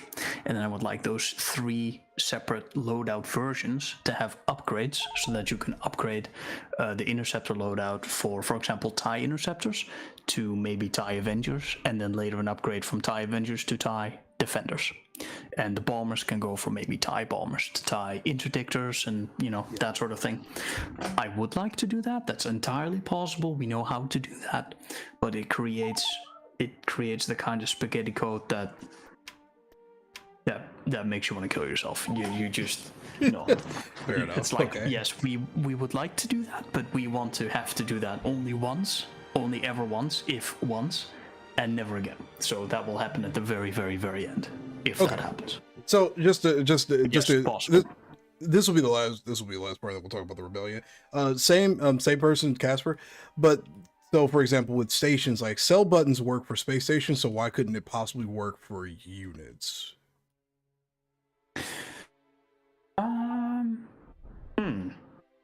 Technically it would work for units, yes. The only difference is it requires a lot of code. That sell button, that's a whole specific entity in the code. And we cannot have like a ton of specific buttons just for the units, because when we say sell the unit, I think with the way story events work, like you can only have one version of the okay, so the way it works with the sell button is it takes a specific building, and then it says via story event, like, sell this building, remove this building, and then give the player X amount of money. Now, this works with versions. Like, if we have 2 separate versions, back in the 4.0 release, we had buildings that you could build 2 or more of on a world, and then you can sell one of them. But that was possible because they were actually separate versions of that building. So you had version 1, version 2, version 3. And then you only sold, say, version 2, and then 1 and 3 remained untouched. But if we do it with units, which are all the same version, like they stack like those cutlasses, like they are 3x, that's the same unit just 3 times. And I think if via story event we say sell that, I think it's going to sell all of them. So that doesn't quite work. Okay, yeah. It's just too fucky of a system to try to do for. What the Okay, we It got is. to talk about the rebels. It's in a one second, of but those. yeah, it's just one of those things that's just All right. Yeah. over the top, pretty much, and it just breaks. It's just too much to try to do for how many dozens of units are gonna be in this. It's probably just too much to try to implement with that many units. If it's very like specific based to one type of like structure or unit, having it for like dozens of units probably is gonna break everything. Oh, absolutely. And even just those carrier upgrades I just talked about, you got to realize those carrier upgrades, we are bending the game over backwards in order to make it do what we want it to do, and it is very fucky. Like, it barely works, but it just works. So it's, the game is not meant to do these things, but we managed to find a way, but it sometimes requires some very steep hills to climb in terms of coding to make it happen. Okay, so my first question is, because I know everybody's probably looking at this like, what the hell is this? I'm noticing there are rebel-specific fighter groups, squadrons, and frigate types. Are these meant to represent different rebel cells? Is that my question? No, you have found the I think you have found the rebel defectors. Vectors. This is a mechanic that we have for the rebellion, which is where the rebellion. Right now we have 2 Mon Mothmas. If you look on the top right, you can see 2 Mon Mothmas. Yeah. One of them is actually Bail Organa, but he doesn't have an icon yet. Okay, yeah. The rebellion is a faction that is heavily reliant upon their heroes. Like, their heroes are everything. Their heroes provide them with income. Their heroes provide them with recruitment. The rebellion is heavily focused on these single few individuals that keep the rebellion together and make the whole thing tick. Now, they also provide, as you can see there, you have Mon Mothma icons for these units that are exceptionally cheap, like 500 credits for an assault frigate. These are the defector units. These are good Samaritans of the galaxy that want to join the rebellion and help the cause. They don't cost much. You do need to feed them, you need to outfit them, you need to give them a place to sleep, and you need to send them into combat with at least a firearm and some armor to make them feel like they're doing what they do. They may provide their own hardware, like Imperial defectors may provide their own Tonfal carriers and the fighters that it carries, but you do at least got to keep them fed, so they cost something. Yep. They're also extremely lengthy build times. They take a long time to recruit, and you can also only have a few of them. They are build limited, and as the rebellion expands to other worlds, you can unlock more and more defectors, because the rebellion's influence is spreading. People see that it's actually possible to defect and to have an alternative to the Empire. And that brings in more people to the cause, and so you can recruit more of these defectors, Okay. as long as your hero is alive. Yeah. You can recruit these defectors, and they will help your cause. And I'm going to assume the hero has to be above the planet in order to recruit the defectors? Yes. Okay. For example, here you can build the Mon Mothma type units, and then if you have over to Garmbel Iblis, he can build. There you go. He can build other units. Okay. And they're all locked, so you cannot build like 5,000 cheap Cutlass units. Right. Well, it's saying in the descriptions too, like how many per you can build, or is that just something that'll it'll just disappear? Like it'll just.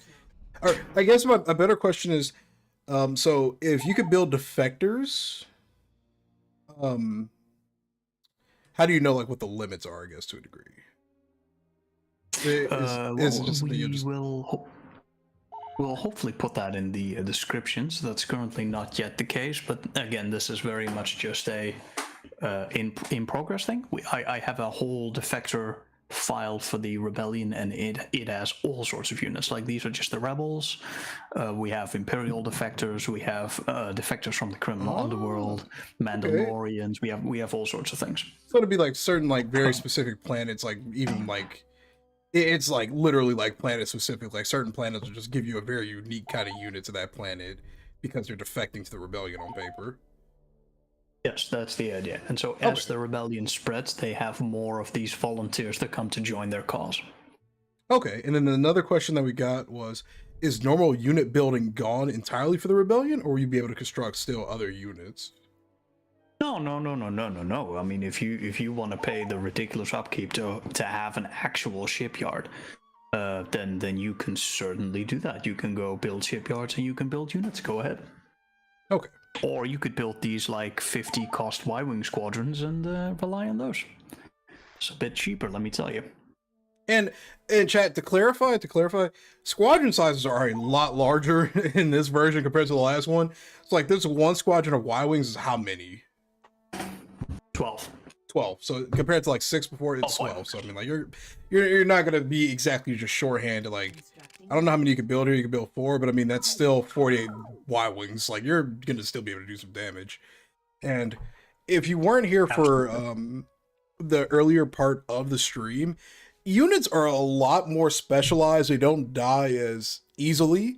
There are very specific things that are better at killing things.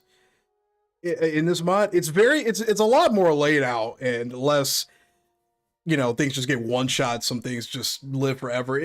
There's a give and a take for everything, but it's a lot more slower paced and less chaotic. So you can kind of have a chance to react to the existing game state pretty much. And that's just what I gained from my first couple of battles. You know, like there's less death and a little bit more emphasis on everything has a role. Basically, I think I summarized that pretty well, didn't I? Yes, that's very much correct.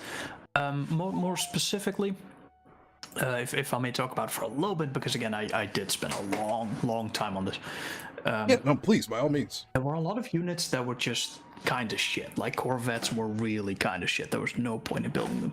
And light frigates as well. They just really sucked. So what I tried to do with this system is not just make sure that they, as units, were stat-wise able to do something like the new Corvette movement. It has a dual purpose. Like the reason they now come in pairs and that they move as starfighters is not just because it looks pretty or nice or neat, but it also makes them a lot more durable. Having two in a squad means that when you focus on them, the fire of a lot of ships can be spread in between two of these units. That means that the one is much less likely to go down, so it adds to the durability. And then the starfighter movement, of course, means the unit is moving in 3 axes instead of 2. That also adds to the durability. So besides just these changes made for stat reasons, there are sort of more soft factors to consider, like unit abilities and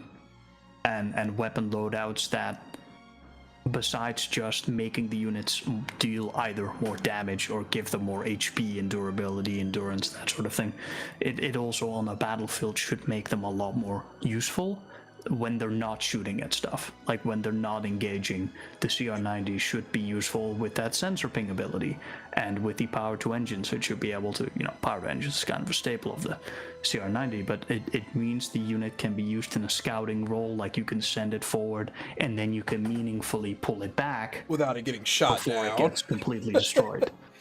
Yeah, you know, it'll get shot, but you know, it should be able to take those hits and then run away. And similar to that, some of these light frigates that we were talking about earlier, like the MC30 specifically, the MC30 has that point defense. It has that point defense in lesser capacity than the CR90, but it still has a personal point defense. So it's going to be able to intercept some enemy torpedoes and missiles. It also has power to engines. You can meaningfully scout with the MC30, get from one place to another very quickly when you need it to reposition, and then either start sieging a station or a bomb a frigate or destroyer or whatever. So it's not just giving units a flat stat buff. It's not just necessarily about the stat buffs. It's about making them more useful on the battlefield in a multi-role purpose, in a battlefield where you might want a unit to do a specific thing, and then giving these units the ability to go do that thing. That was a very large focus of this. And it also just eliminates the whole factor of, like you said, with statting. You know, like you could give a CR90 a shit ton of health, but then a CR90 facing a Star Destroyer on a 2D plane or a 2-directional plane, like it shouldn't be lasting that long. Fundamentally, if it shouldn't have that much health. But with the new system implemented with it, it can maneuver around it. It can dodge the shots. It can get away from it without just getting immediately annihilated. And you don't have to give it a shit ton of health to make it last long. It moves. It does what it's supposed to do in a way that's meaningful, and it can actually live beyond just that engagement. It makes sense. I like this. I like this a lot. Right. That's how I felt with the starfighters when I was using them in the skirmish battles too. They were lasting a lot longer. It felt like, and they were just. They were just playing their role. It didn't feel like they died too quick. They lived they killed too fast. They felt well within their balance up until they fought against something very, very specific to taking them down. Like with the Empire and its missile boats versus the K-Wing squadrons, it's... Oh yeah, no. Exactly. And again, I don't want to sit here and be like, oh, this is all super, like... special or custom or whatever, like, oh, I'm the only one that ever done this. Like, I mean, armor types have been in the game since literally the vanilla game, but this is for the first time that Remake has actually implemented these in a comprehensive way, and in a way that actually has all of these units in mind at the same time, and has the entire combat built around these systems from the ground up. So every unit henceforth that gets re-added to the space combat overall will function with these systems in mind. And there's a lot more ideas I would like to explore. I would like to try a mind-laying corvette. I've not gotten that to work just yet, but I would love for a pirate ship, for example, to be able to lay some mines around an area and then have enemy ships run into the mines. But that's still stuff I'm experimenting with. Yeah, because I know AOTR they have a mine laying ship that puts up like an artificial like appearance of mines, but I think they do damage like buzz droids do over time. We can do that. Yeah, it's the same concept, but you can just make them have a different like visual appearance, so you know what they are. But and I'm just gonna go briefly over some of the chat because everybody's loving this so far. A lot of people are really impressed with the more uniqueness that it seems like every faction is gonna have. Empire being more spread out, the criminals being. Yeah, people, they're enjoying it. Chat, let me get your honest opinion. How are we enjoying it? Because I feel like I've been reading a lot of positive comments. It seems like everybody's really enjoying the whole aspect of every faction being very unique and very diverse. Can I click the ground tab? I will in just a second because there are a lot of ground buildings we gotta probably take a look at. But before we do that, I just want to make sure everybody's. Oh yes, for sure. Every faction has unique ground buildings. Yep.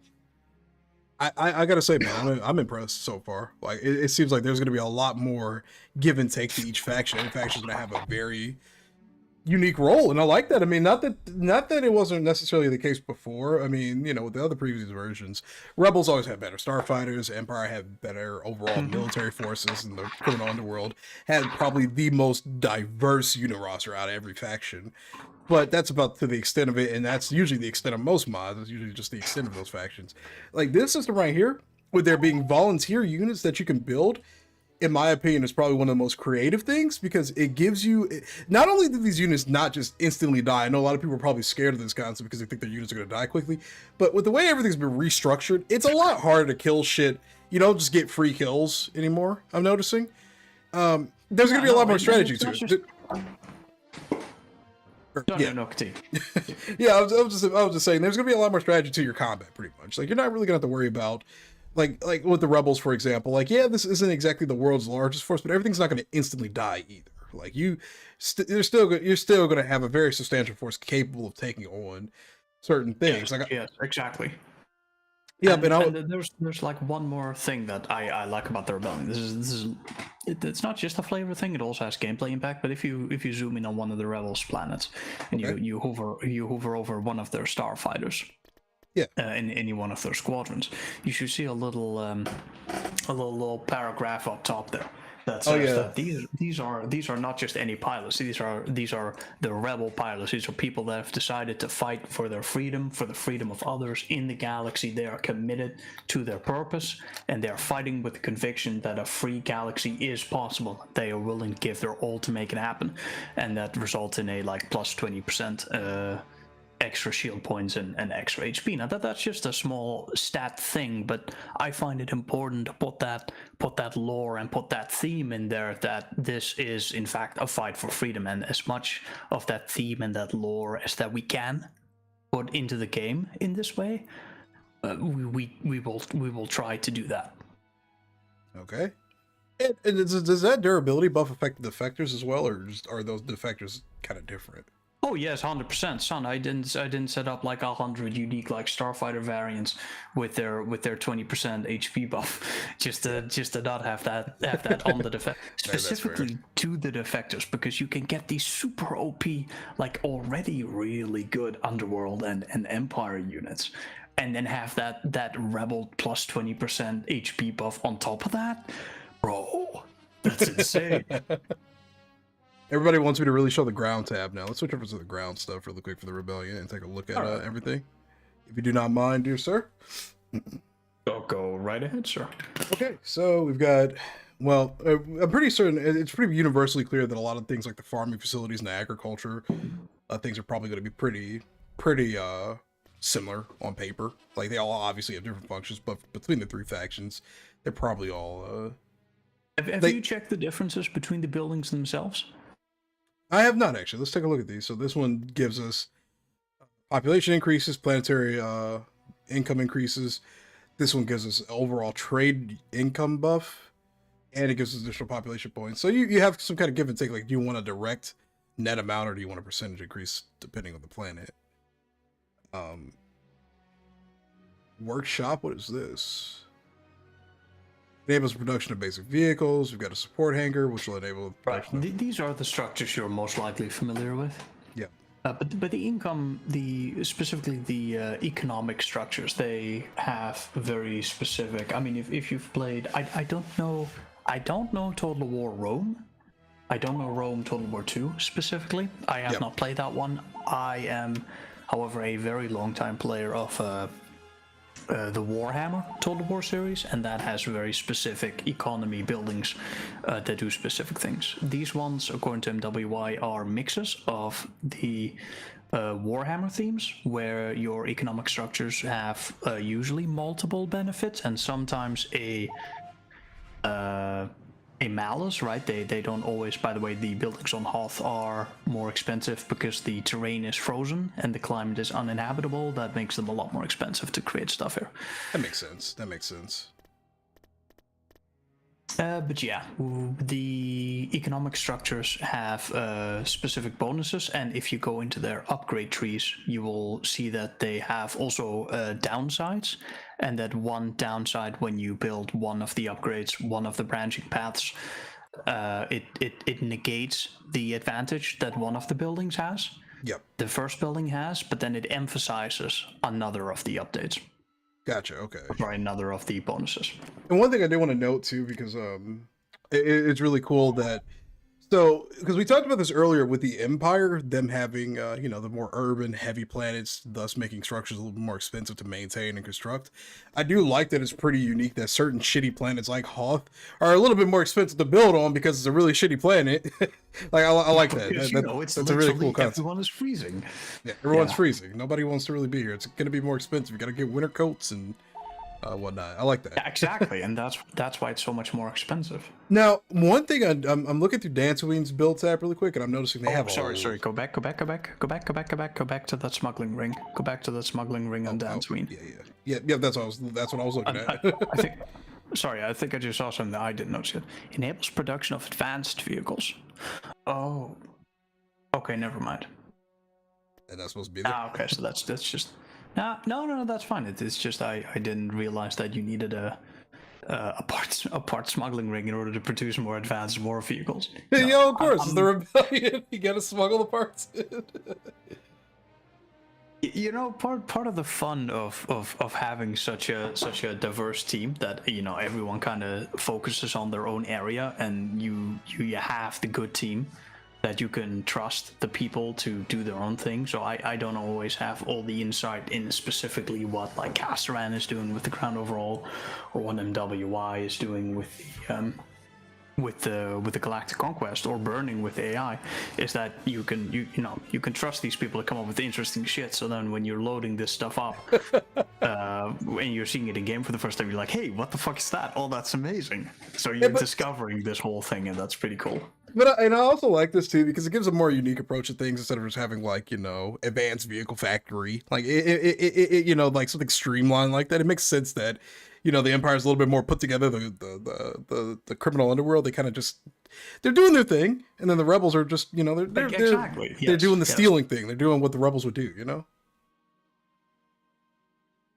We or at least MWI, he plans to carry over a lot more of the Total War side of things. Like I don't know if this is the same in Rome, but in Total War Warhammer, you have these specific agents, and you can have these agent actions on planets where you have these agents on the world map, and then you go to like an enemy town, and then you like destroy their walls, or you spread a plague, or I don't know, you do something like that, or you go to an enemy army and you like block all the region. And we would like to have that. We would like to have these heroes like Han Solo and Chewbacca. They should go over to an enemy planet instead of you smuggle credits like in the vanilla game.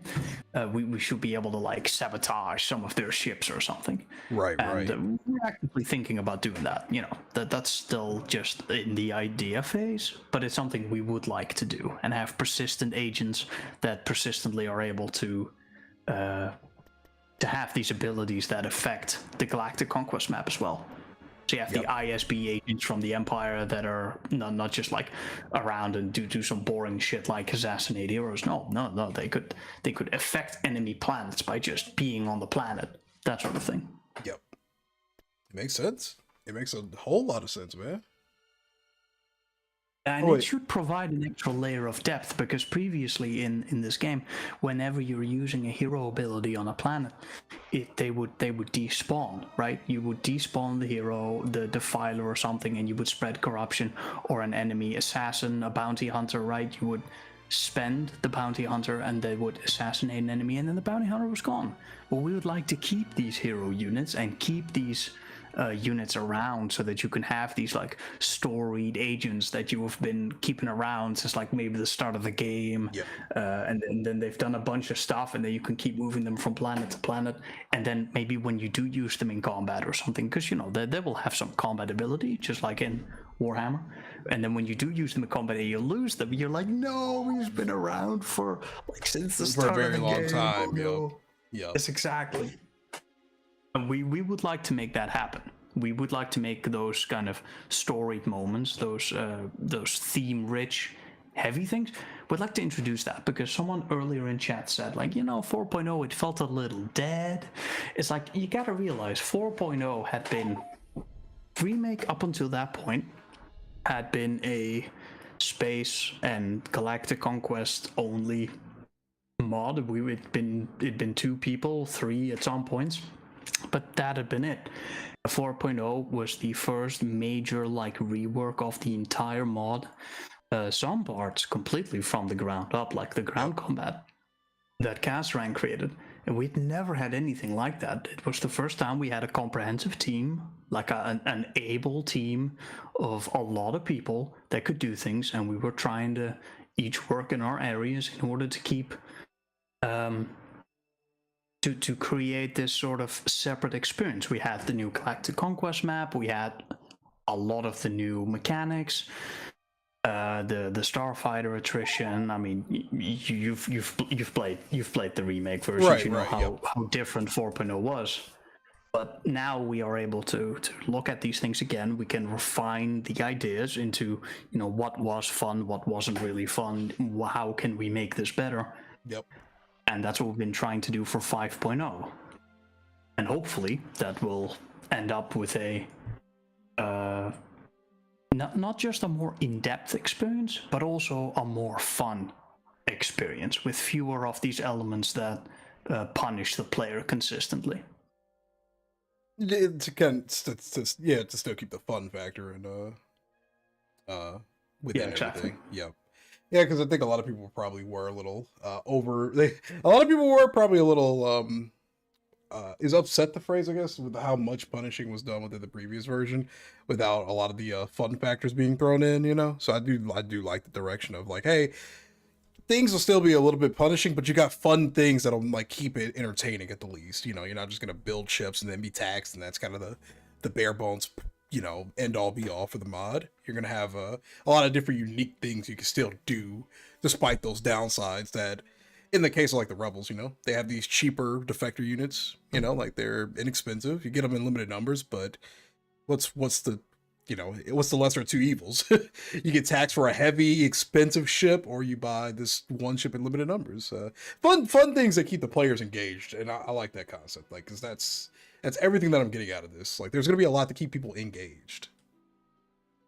Hopefully, we're working very hard to make that happen. I think it's happening just fine. Like with the way with what everything we've talked about today, I feel significantly more interested in just the overall concept of everything that's kind of here. Like, aside from the changes to the basic things like the ground stuff, the well, I don't want to call it basic, that's insulting. But aside from things like the changes like weapon balances and ground combat, having a more unique playstyle, and obviously with everything that you got planned for the future, it's going to keep people invested and interested in being involved with the overall like world that the game is kind of building, if that makes sense. It's going to be fun. I think it's going to be a lot of fun. Hopefully, we're trying to make sure that is the case, and I don't want to make too many promises and all that, but this is what we're aiming for, and so far, I'm very proud of our people and our team that we've been able to get this far. Yeah, as am I, man. As am I. And was there anything before we, Jerome? Was there any left? Let me rephrase that. Before we go into questions in the chat, was there anything else in specific that you want to talk about with the rebellion or anything? Was there anything other else that you want to add on? Not particularly. We're trying to make a unique playstyle for every faction that may not always succeed in every area, and we have a lot of ideas that most certainly will not make it into 5.0. Yep. We're going to do our best to get most of it in, and I'm gonna increasingly try to be as quiet as possible as I can here on my side, because it is getting later, and we've had on my stream at least several interesting and unique instances of a Dutch dad coming in and telling us we had to shut up. So I'm gonna try my best to prevent that happening here. Fair enough. But if you would like to go on for maybe another game of the Underworld, I would be here for that. Okay, yeah, sounds good. Chat, before we jump into the Underworld, do we have any questions, comments, concerns? Because there were a few questions I saw earlier, but I didn't stop to actually answer them. All right, so TK says, please don't have it to where the rebel AI gets smacked by the minor factions, because as the Empire, I really want to fight the rebels, not 945,000 pirates, even as fun as it is fighting pirates. I guess that statement is more like, Do you see that Yavin system over there? Do you see that Yavin system? Yeah. Do you notice it's no longer connected to Selenon? Yep. So when the TK, like a lot of the rebel stuff is pretty disconnected. Sorry, go ahead. I'm sorry, previously, the problem used to be when the Sith Andromen Cast, or either the CSA from the corporate sector, used to overpower the other one, because it is a constant battle between the Sith and the CSA, but eventually one will win. And then when those guys went through Tellarine, and then through what's up there? Go up slightly. Right, Telos, and then down to Serrano, and then Selenon. Right, and then the rebellion was completely shafted because they had to deal with this gigantic empire that held both the corporate sector and likely Droman Kas, and then all the worlds in between, and then they could do whatever they wanted, and then the rebellion likely did not have enough firepower to stop them. But now Yavin is no longer connected to Selenon, and you should have far more of a buffer zone between you and whoever wins that war, and you should be able to expand via that corridor much more safely. Yeah, but I think this also fits really well into like the rebel theme. Their planets are a lot more isolated, a lot more hidden. So why could everybody in the galaxy reach them with relative ease? It makes sense. It makes sense. I think it fits the overall like concept and playstyle pretty well. Definitely, yes. And then, But if there's any more questions, I'd be happy to answer them. yeah, Grundle was thinking you could use the infiltrate. You could get. Could you give infiltrator heroes unique names like you can with ships? That would be fun. I think it related to the heroes you could lose earlier concept that we were talking about, or the the ones that have been a part of the journey for a long time, kind of thing. So the moniker system for the ships is on an in-combat basis, and it's not consistent. Like if I build the Victory ship, the Bombard, which I'm sure we've all known, the Bombard, Victory, Star Destroyer from Vanilla. If you put that ship on one end of the galaxy and you have another Star Destroyer, a Victory Star Destroyer on the other side of the galaxy, and you put that into combat, when you get it into combat, it will also have the name the Bombard. So the moniker system definitely has some limitations. I guess we could make specific rebel units, but then maybe it might not be randomized. I don't know. I have not considered that idea in depth too much.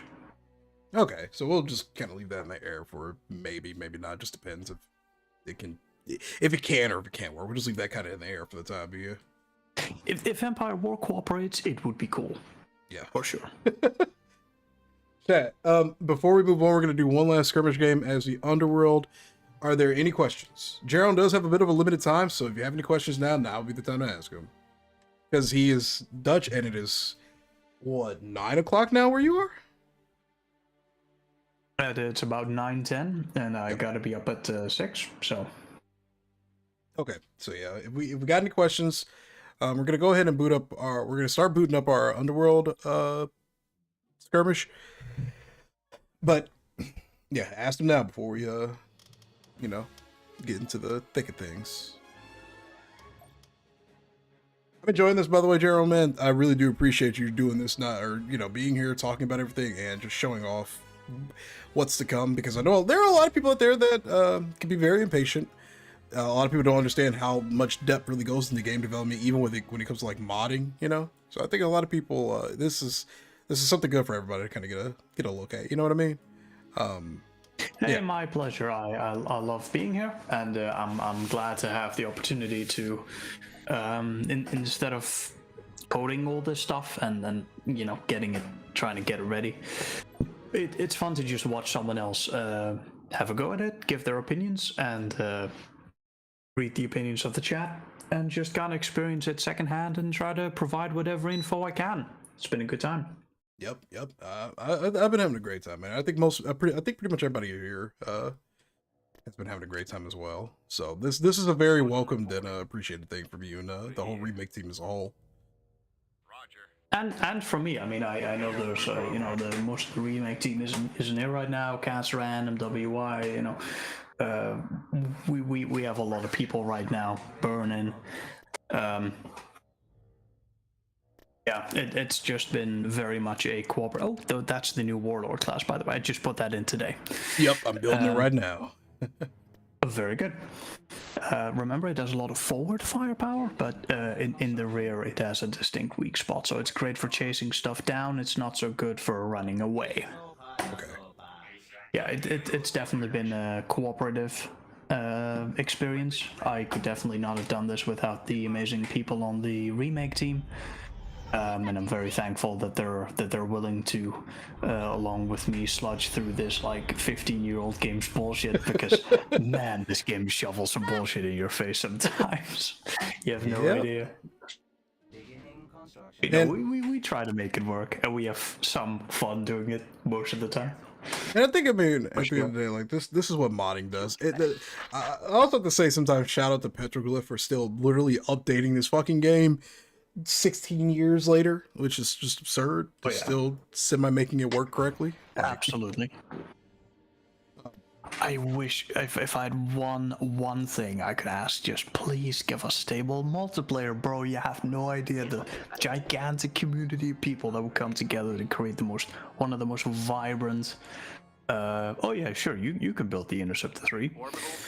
Go try that and see how it sucks. you know, this game has such a massive community, and if only Petroglyph would provide us with servers that, you know, prevented these, but that's actually a really good unit combination. You group those three together, that's going to be a good time. Yeah, this is, if only Petroglyph gave us servers that did, you know, prevented these fucking things, it would be such a lively community. It'd seriously be one of the most, probably be one of the biggest communities ever. Yep. In terms of old games, because damn. The support is there. It's always been there. IPV reporting. You know, For sure, you know, the people keep coming back, the players keep coming back, and the modders keep it alive. Yep. I don't think any other Empire or Star Wars game has had this kind of modding support either. Like even the new Star Wars Battlefront 2, it's definitely.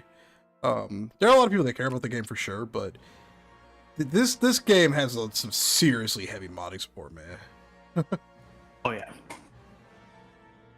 Now, if you group those 2 or 3 units together, right there, you got those 3 gunships, and then the corvettes. Not the V-wings. I mean, you can bring the V-wings along if you like, but you know, those together, go put those, bring them east, bring them south, wherever. Go capture those build spots. Okay. Yep. And there was a question earlier. I think this was by NSX. He wanted to know, are there any other units for the Rebellion coming, like the Alliance Assault Frigate Mark 1, or some of the uncolored CIS vessels that appeared in some of the comics? I'm not familiar with that part, but that's just a question. Like, were there any additional, like, Rebel-specific units that were coming?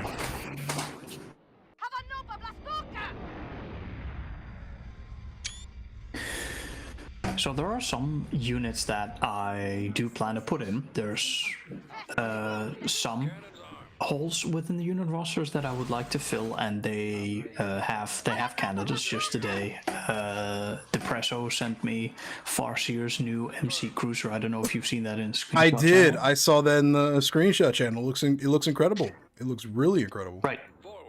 So we got that, and we can use that. I can probably find a hole within the Rebel kind of battlecruiser roster in order to implement that. But right now, the focus is 100% on taking these existing units. There you have the forward firepower of the Warlord. The focus is 100% on getting the existing units that previously existed in the mod. Wow, they really wreck those U-wings. What the fuck? Yeah, they're dead. They're very dead. Yeah, they're very dead. You know, a bunch of ties don't do that. The focus is 100% on getting the previously existing units in the mod back online, because I can't just take these old units and put them in the mod. I have to, yeah, sure, make a test spot. See if you can make a test spot. Yeah, I'm just reading over the high explosive ammunition, mass drivers, medium turbo lasers, ion cannons, the whole work. It's a pretty good unit. So it's probably one of the most versatile units early game that exists.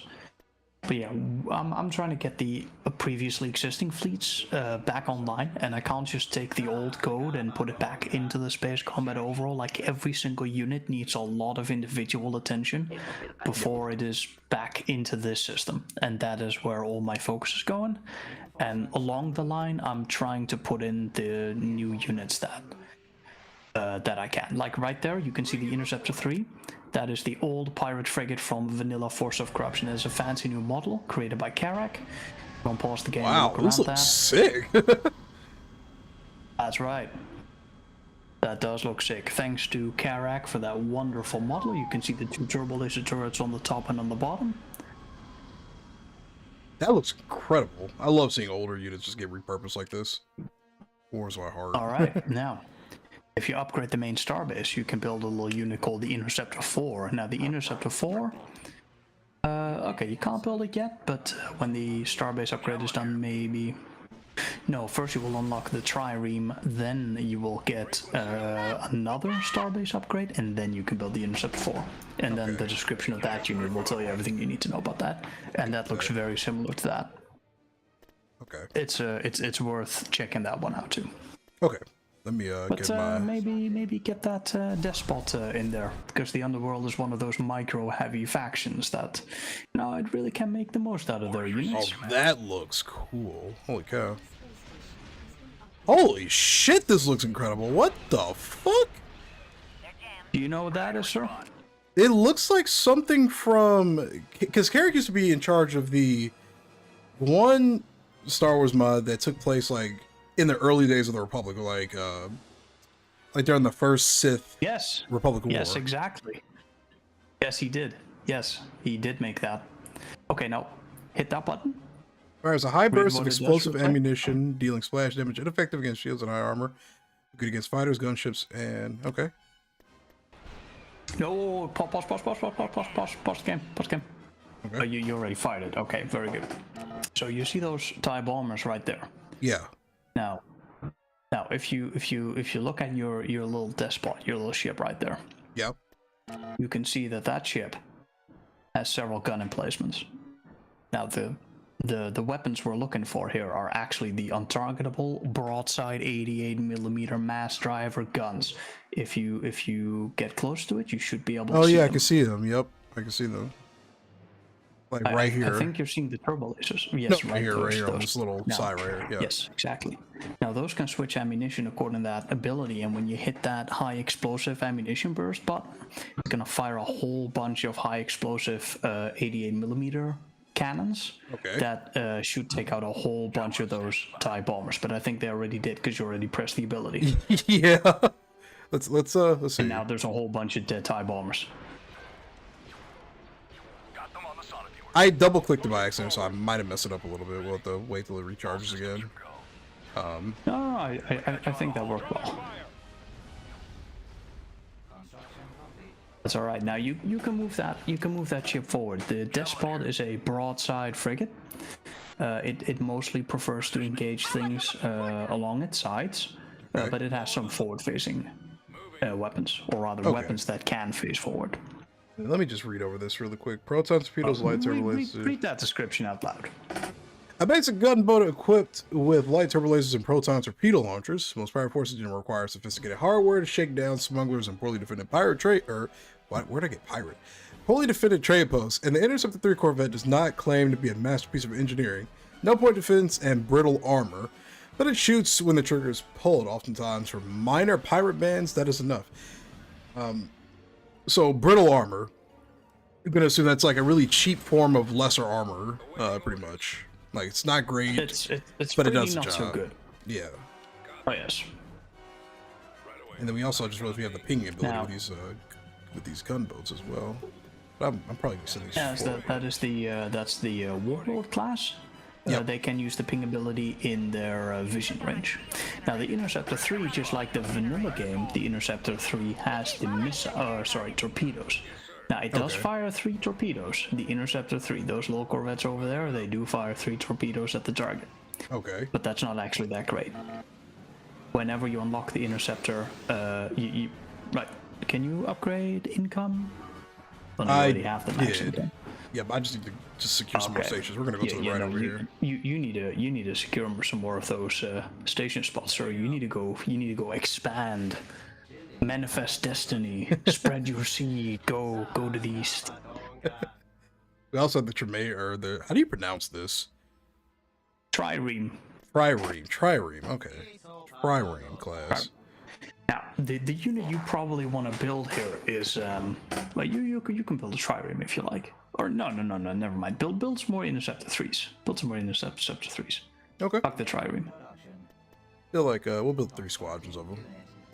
Oh yeah, no, that will do. That will do. I'm gonna move these guys from over here to down here. Just see what's down here. Most wise. Someone standing by. Now, your Corvette over there. Oh, yo! Corvette! There's bombers on the side of it. It's broadside cannons. Oh, yeah. So Friggin- do I? Do I need to have it broadside? Cannons. Yeah, you do need to have it broadside and then hit the button. Laying the course. Right. No, that's gonna make it face that way. Oh shit! I'm looking over here at the fucking X4 gunships like an idiot. Now, don't fire at the X-Force. They're gunships. They got good shields. They can take those explosions. But those TIE fighters are gonna get fucked. So should I press it Get now? broadside and hit that button. Not yet. It's a really broadside. Listen, this is like ISD level. This is like ISD 1 gun level broadside. Okay, so we have to wait till they get into position a little bit more. Okay, yeah, no, we can't get him right now. Oh shit. Ooh. Right, you know, this is a pretty solid ship though. You know, it has one medium ion cannon in the front. Okay. That's some other stuff. In numbers, they can engage that starbase, and especially with those interceptor 3s as well, cannon fodder. Really, let's call them what they are. Let's move in. Let's see if we can take it out. The Interceptor 3 is a rather shitty corvette. The Interceptor 3 is really the bottom of the barrel in terms of available military hardware. Yeah. They have this ability called Power to Weapons, which is kind of shit, because Power to Weapons, it stops half of your engine power, and it double your firepower, like plus 100. I mean, can you hover over that Power to Weapons ability real quick for me? Well, what do you want me over? No. On the Interceptor 3s, yeah. Just over of the Power to Weapons ability, just real quick. Yeah, ability. Oh, okay, so Like it'll break it down for you, just to let you know kind of what everything does. 100% fire rate. So you got 0 shield recharge, you got no speed, and you do get a little bit of weapons. Now, the problem with this is that the Interceptor 3 is already a very fragile piece of hardware. So the moment you toss it into battle and you hit that button, it's gonna take probably gonna die. It's yes, that's exactly what it does. It's probably gonna fucking die. Now, this Despot class is one of my gotta be one of my favorite things of. So you need to build the next one. Go to your shipyard. What is it? This one up here? Building. Yeah. Yep, I've got one. Right now. Yep, I've got it in queue. Okay, build that. Yeah, it'll come up after the Despot, which is about to. I've got it in queue right here. Javelin here. We'll take the fight to them. Also, let's Training weapons on target. kill these guys while they're over here. What the fuck? Ready to respond. Let me upgrade that too while we're at it. Give some more armor to our And upgrade your main starbase, because we need to get to that Interceptor 4. That Interceptor 4 is everything you ever need in life. that boss man. Very good. That's a Nebula right here. Hit that Power to Weapons. Hit that Power to Weapons and kill that Nebula B. Hit that Power to Weapons. Sacrifice your Interceptor 3s. You're going in. You did? Yep. They're focusing down on it though. They're doing damage. There they go. Hit it. Get it. Yeah. There we go. Fuck that Rebel Scum. The Despot class is about to build up too. Javelin standing Oh by. shit. All right, I'm gonna now call what in. You just got. You need to. Okay. Just Okay. Now that new unit you just got, you need to deploy that with your Eastern Fleet.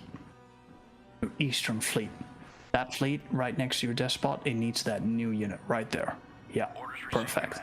You calling the other Despot while we're at it too, or Yeah. do you want to just call it that one for the Do it. time being? Okay. Do it. Do it. Especially against those beings, do it. Now have a look at your new ship. Where am I? I love these modified interceptor cruisers, or frigates rather. These overly modified ones. That is fucking cool. What is this? So is it basically like a carrier?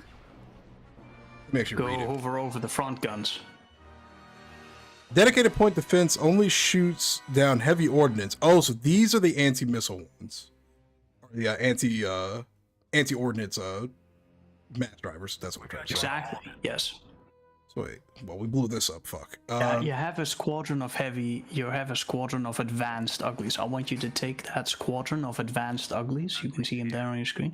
Okay. And I want you to take them, and I want you to go attack those B-wings with them. Okay. And then I want you to C button over those uglies. Okay. You have a better look at them. What the fuck is this?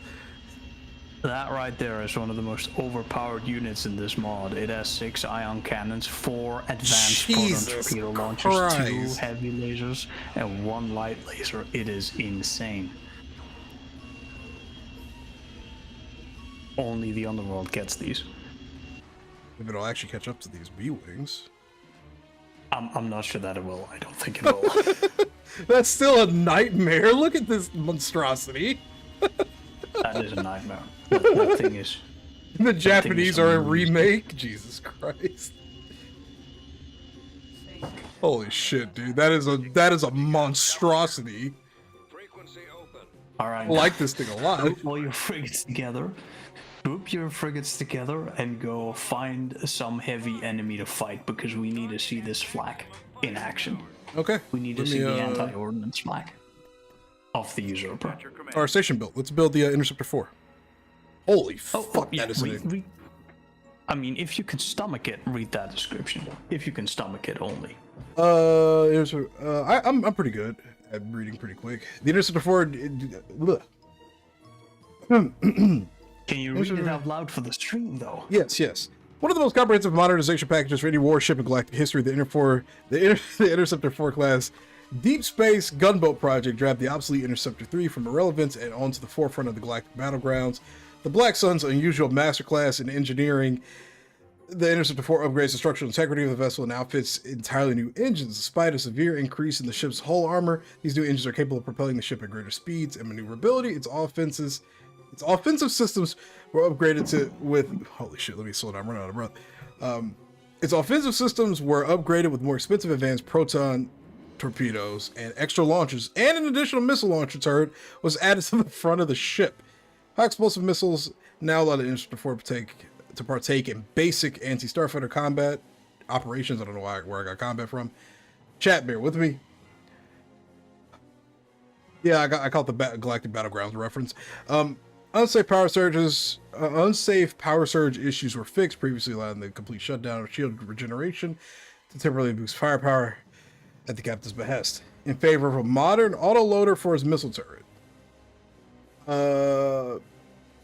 The only failures of the Deep Space Gunboat modernization project is its inability to replace the ship's reactor. Instead, taking the old ship's reactor to the edge, powering its new engines. Power shields that have heavier caliber turbo lasers are thus not possible, but the Interceptor 4 so utterly outclasses its predecessor. The Black Sun has yet to file an official complaint. They even only charge a negligible amount of grift for providing this warship. So it basically says fuck you to the Interceptor 3 and is literally in an entirely realm of its own, basically. Sure, that is exactly what that says. Thank you for reading between the lines. Well done. Yeah, no, no problem. I ran out of breath, but we got through it. So how many do you want me to build up? Just like 2 or 3? Oh, two will do, sir. 2 will do. We need to save that money anyway. Sorry, cancel one of them, and instead of that, build a little crate destroyer. Oh, sorry, crate. No. Sorry, my bad. Crate gunship. You know, they're both called crate. Oh, this one. That one right there. That one is a monster. Okay. Roger that. Fall out. Let's get our forces in position over here. We'll start prepping. Get your stuff together. Get your stuff together with all your broadside units.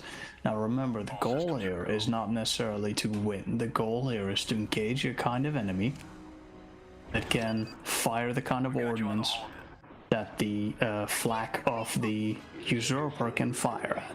We have a unit here that is dedicated almost solely, to not just carrying units, but to shoot down heavy enemy ordnance, heavy missiles, heavy torpedoes, any of that. So we're looking for a unit that can do that. Chat wants me to show the new aggressor too. Do you want me to build that as well while we're at it? You can build it, but we're not ready to show that yet. Okay, Anyway, yeah, I'll be right back. Just give me a second. Yep, here, take your time. Chat, while he's walking away, we're gonna just talk a little bit and just hang out. This shit is chaos. It's insane how much new stuff there is to like get used to, pretty much. This is gonna be a lot of trial, error, failing, repeat. We're gonna have a lot of work to do.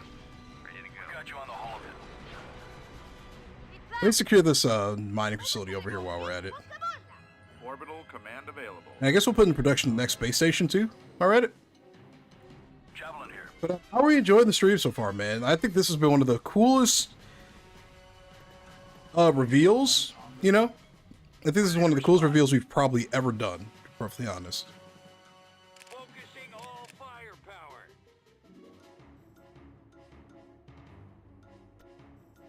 Is there any ETA on the release? No, because this is not even remotely close to being done.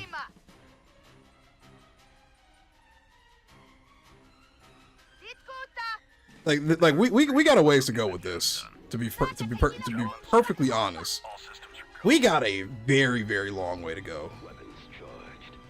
And there's still a whole bunch of stuff that has to be added. It's gonna be one hell of a release when it does drop.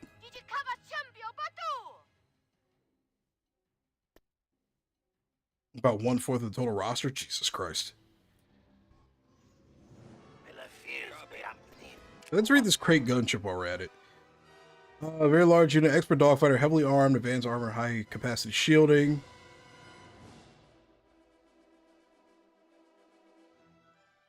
This is literally the kill 'em all, like kill all starfighters unit, pretty much. You know, like the interceptors in with the Corvette movement. I think it's just because they have a bit of an awkward design. You know, interceptors have always had a bit of an awkward design. So watching them kind of, you know, yoke around. Moving into positions on your command.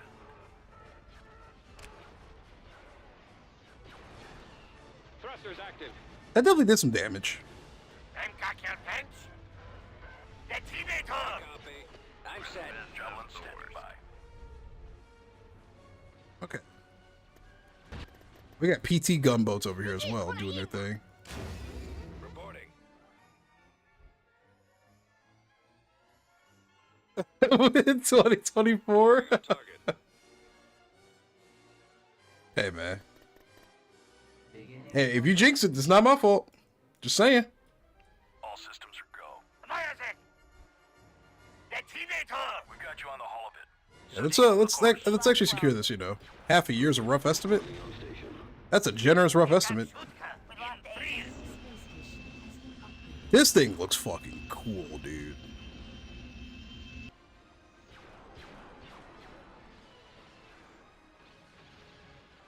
Yes, sir. Initiating attack. Chat, we are going to hold off on building the aggressor until he's ready for me to build it. Bring it here. Again, we're mostly following Jerome's direction on this, so we're gonna hold off a little bit on building that. Yes, Commander. Here's one they used to be. Looking to acquire some new parts. Javelin here. Accelerating now. Keep it up. Just finished installing the new parts. Ready to respond. Target at maximum firepower. 2%, 200% missile speed. Perfect for flak. So which unit again was it? It was this one? Go.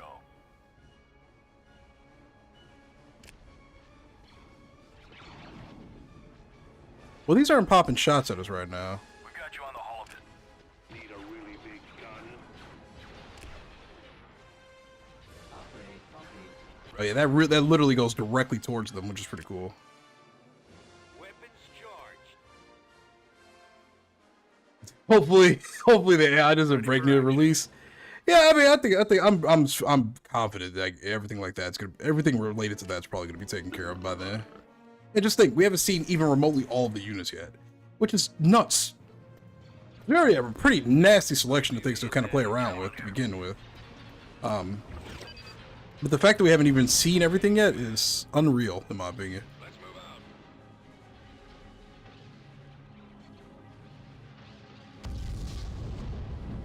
And there that goes. Let's go.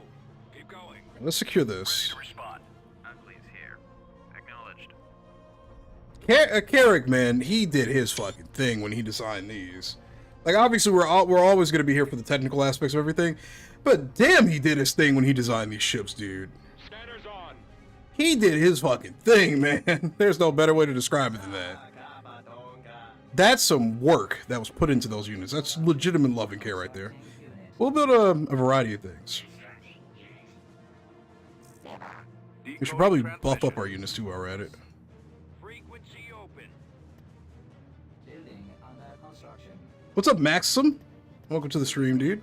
I don't know if you've been here the whole time, but if you haven't, man, happy to see you, brother.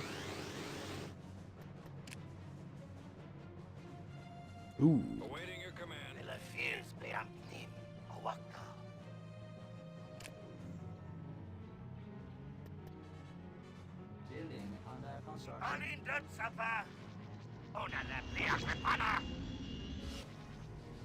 Oh yeah, they just insta-killed them. Oh yeah, they don't stand a chance. They're just dead. Ready to take Cannons on on. new Frigate orders. responding. Ready for action. It's a victory cruiser. Frigate en route.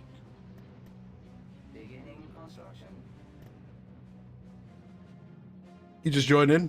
Yeah, man, we've gone over a lot. Like this is one of those streams where I can say you definitely might want to rewatch. Not very Star Warsy. I think it depends. This looks like something I would find in Star Wars: The Old Republic. This is absolutely something I would find in Star Wars: The Old Republic. Actually, Skip Ray reporting. they have more of a classical Old Republic feel to them. I think is probably what it boils down to. Frigate standing by. Versus Attack that target. what I don't know how to put it. Javelin here. I think they have more of a classical Star Wars design to them, though. Is this a dogfighter unit? Roger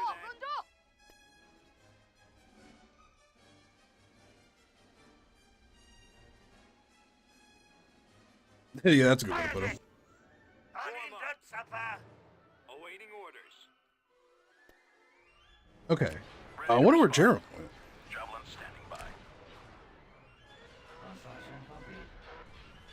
Rip those TIE bombers.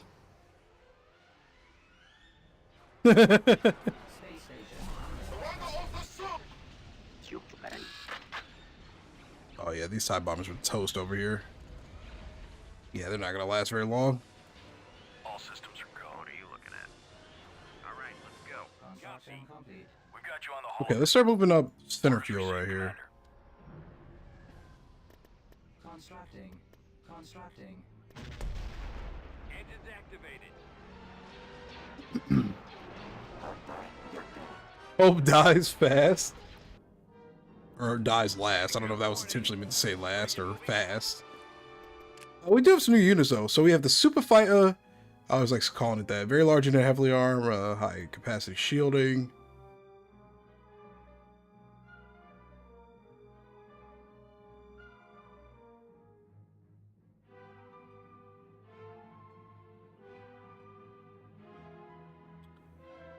So this is classified as a fighter.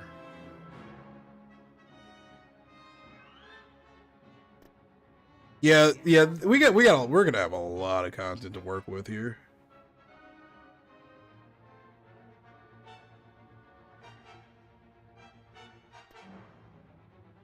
We use them as Corvettes, not gunships. Cruiser here. Frigate reporting. The Warlord Gunship Corvette. We'll just call it that. Weapons online. I think he's back. Javelin here. All right, hi. All right, welcome Sorry back. for the absence. How are we doing? Pretty good. I've held off on holy shit. There's a lot of things in the middle right here. That is a perfect fleet to go throw your usurper into and see those flak batteries fire at their missiles. All right, let's do it. Let me send a little bit of these Hey, guys up ahead. Let's go. maybe you want to build another one just in case, because man, that looks like a lot of firepower. We definitely want to make sure that. Oh, by the way, you have a TIE bomber right there, broadside of your. Yeah, but I popped the shots already. I popped them already. Very They're good. going off. Good, very good. Great gunships are moving in to do the Very good. thing. Javelin Oh yeah, no, those will do marvelously.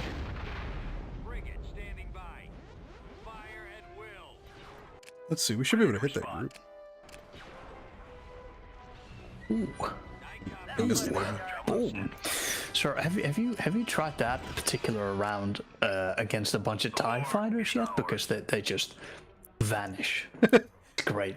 We've unironically encountered very few TIE fighters thus far in this field, so we're going to have to get Okay, an well then you opportunity. have a problem because right now in front of you you have two TIE interdictor squadrons. those are the extremely heavy, not hyperspace capable. Oh, these ones right here. No. In front of your fleet. Oh, fleet, right these. there. You have two. Yeah. Yeah, they're bad. They're bad. Should we try bringing in the trireme?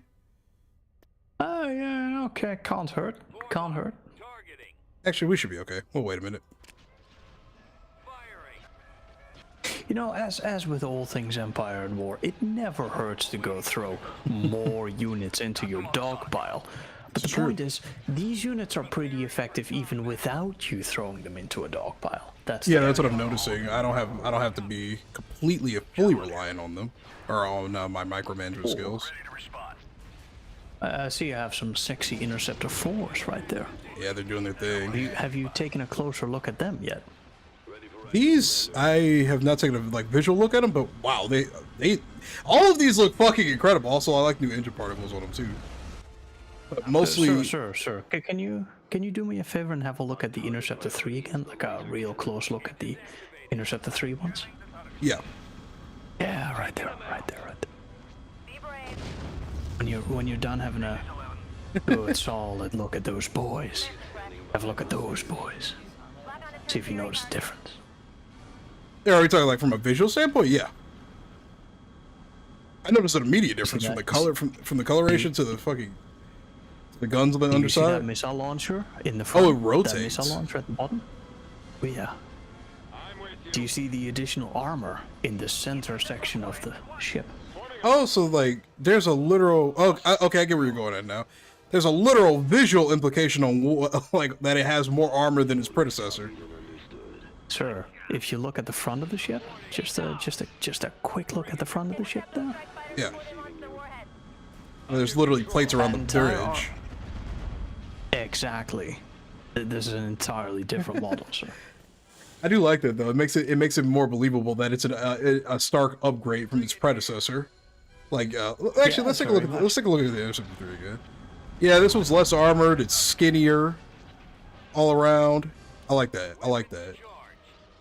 It helps maintain this insane system of consistency. I like that kind of stuff. Like this unit's more heavily armored. You have to make it look more heavily armored. Karak did a great job on these. He absolutely did. And this is a shitstorm down here. Yes, do you have a usurper ready to deploy? Oh no, It's sir. all the way up Can you here. build me a usurper? We're set for battle. Yeah. Oh damn. Can you build me a usurper? Matter of fact, a Vengeance 2 Yeah, and a and maybe- Vengeance class. Oh yeah, sure. Maybe These you can, are the maybe only you can build a units we Vengeance if don't you like. have. Let's see. Javelin here. We'll take the fight to them. Positioning. All right, now here's the goal. We need to get one of these usurpers. This is the next goal of this entire live stream. Okay, you know the rest of the units are nice. The aggressors, they're great. Karak also built We need to them. get one down here. Don't do it yet. Oh, by the way, that is the new vigil. I don't know if you've taken a look at that vigil yet. That's the new vigil. That's an entirely new unit as well. You know, you don't know how that unit works. That is This an entirely one, new unit. or That right there. I see it already has lost multiple of its main guns. That's all right. oh, you called it something different. It said Vindicator on the front, so I wasn't sure what you were. Oh, sorry. I meant Vindicator. I don't know what I said. Yeah, you said Vigil. I'm like, wait, this is a Did Vigil? I say something?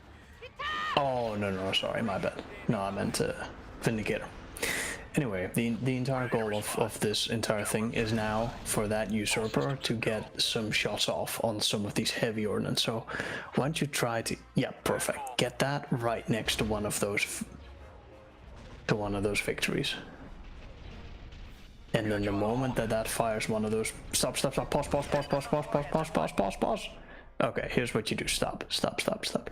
Okay. Yeah, that Vindicator Oh, selected. It's already firing. Okay, stop. yeah.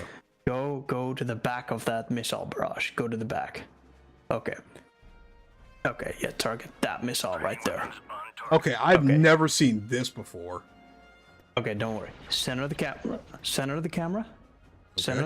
Stop. Center of the camera. Do the hit the button. What? Hit the like camera above? button. Like right above here. Yeah. Then look at the ship. Zoom in. Zoom in, zoom in, zoom in. And then target one of those missiles coming in. Oh, okay, let's do Any this one of one. them, doesn't really matter. And then go. And then go. The war is ours. Alright, I think it may have spent its ammunition already. We just wait for a sec, that's no problem. We just wait. Hopefully we don't lose the hard points on the damn thing first. No, don't worry about it.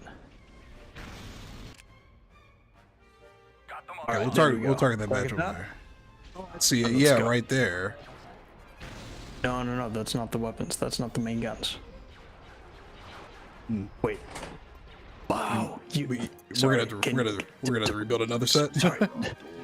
Deploy another one. It actually lost the main guns. Yeah, I told you it was gonna lose it pretty quickly. Also, let me show you what it is. Okay, over here. Oh my. Thought of changing my name. Oh, well, we might get a chance with this one over here. That was. Oh, okay. Try that one. Try that one. Roger that.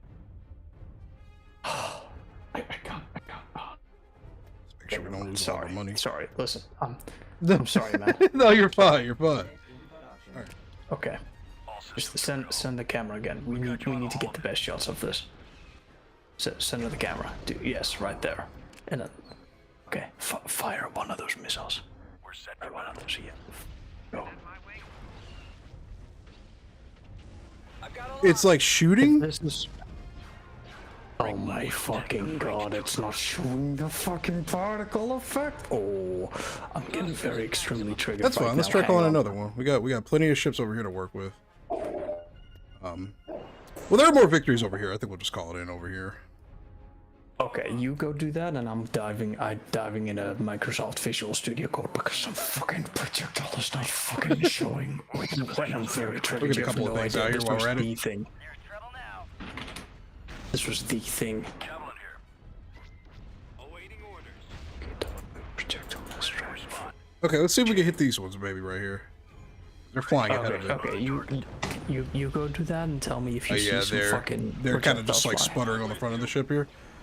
Yep. Wait, can you see it? Fuck! Yep. Oh, it's not. Oh, bro, I am extremely triggered. Okay. That happens, You man. have I'm no sure. idea. We'll get it working. We'll get it working. It happens. No, that doesn't just fucking. Sorry. Let's see. The Empire is actually kind of manhandling us in the south over here. Pretty brutally. Chat, or rather, well, all right. Unglaublich. Let's see. What do we want to do from here? Let's call it another one. Setting a course. All systems are go. Okay. Can you show me again that particular sequence? I'm looking at the code right now and Yeah, they're like sputtering on the front.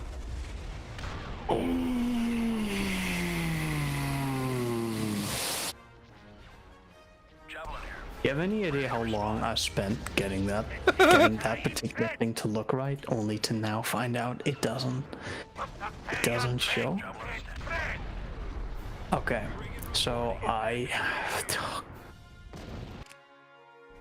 Uglies here. Chat, that'll depend if he wants me to call in that unit or not just yet.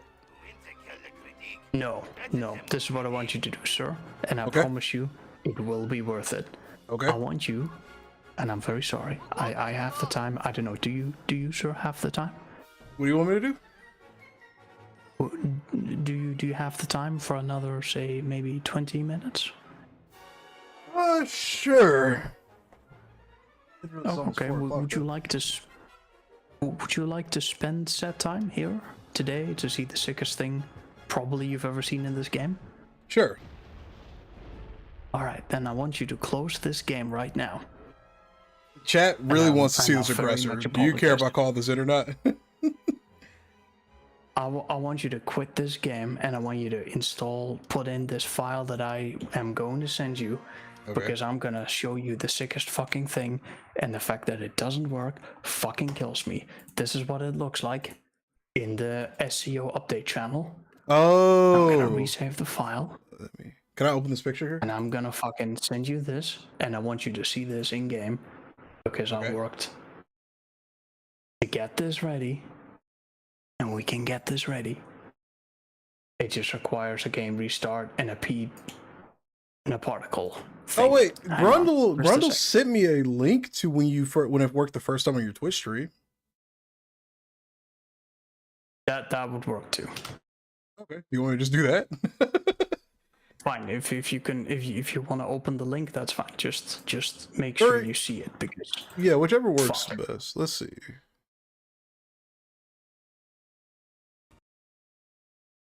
Okay, either that or this. we'll do both. We'll do both. Maybe the one we're targeting them? I don't know. Okay, we'll just let it play out. We're firing at two separate things. Maybe the one was targeting them? I don't know, man. I know it wasn't targeting the homing projectile. There should be a whole stream of point defense particles. Oh, okay, I see them. They're shoot. Perfect opportunity to fire Let's see. at these. It is! It does! It works! It is. It just is absolutely god-awful at targeting. Okay, that's not as impressive as seeing it IRL, though. All right, yeah, let's get it in the game. That's not it. Okay, sorry. Yeah, Hang on. Let me check. Let me check the code on my end. Yep. Let me check the code on my end. Unbelievable. You get into the bloody thing, you try to show it off, and then the particle doesn't show. The whole projectile doesn't show. Why?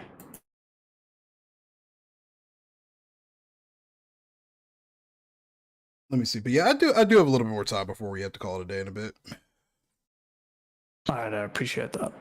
Yeah, no problem. I'll take however fucking much time it needs. Alright, now this, put this into the models folder. All three of these? There. And I'm gonna, yes. And I'm gonna keep talking relatively quiet because there's more people in the house and they have historically reacted poorly to audio in the house at this time. Wait, what the? It does actually fire this, right? I just realized something. Hold on. Yeah. It just labeled this as 1. Hold on.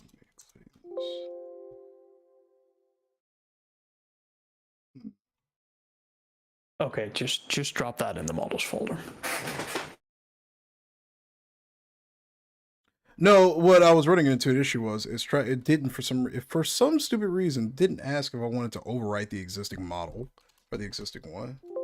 Here we go. Yes, we do want to override that. Yeah, I'm getting it to work now. It just wasn't doing it at first. Give me 1 second.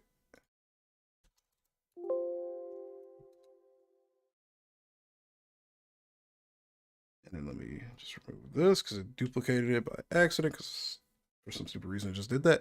Okay, let's launch it. All right, let's go again. Dutch is high maintenance. It won't display. No, he's fine. Look, man, I try. I put a lot more effort into this than that. It is effort to relaunch this game, trust me.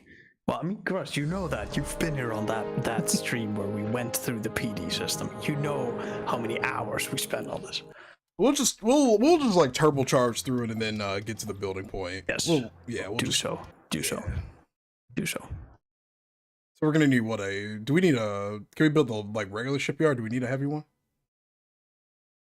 No, at all. Any shipyard right now builds the correct one. Builds all the units. Eventually, we want to make it so that one is a frigate shipyard and one is a capital shipyard, where one builds frigates and destroyers and the other builds battle cruisers and battleships.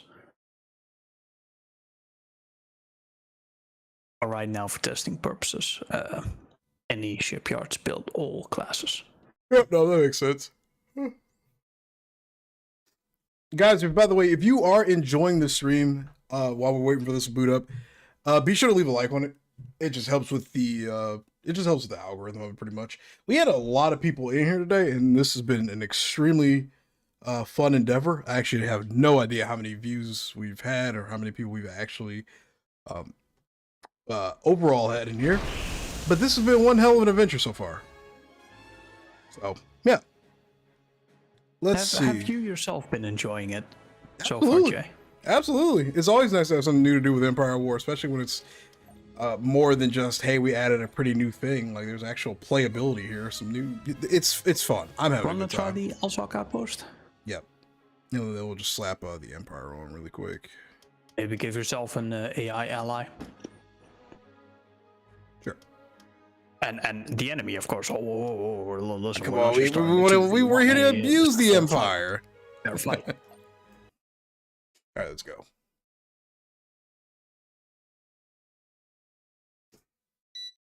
All right, let's hop into this and check things out. I'm glad you've been enjoying the changes as well. Well, yeah, like I said, it's always nice to have Especially something because new we have to. been, you know, working hard to get some of the real important changes online, like the Galactic Conquest, with the planet properties. These have been very significant. Of course, the space combat overhaul right here that you're seeing, mostly the showcase, that's been, well, taking up a lot of time.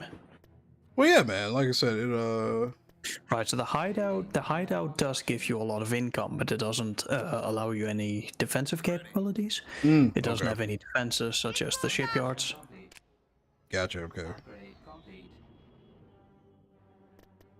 I just want to make sure I have all the money for this. Let me see.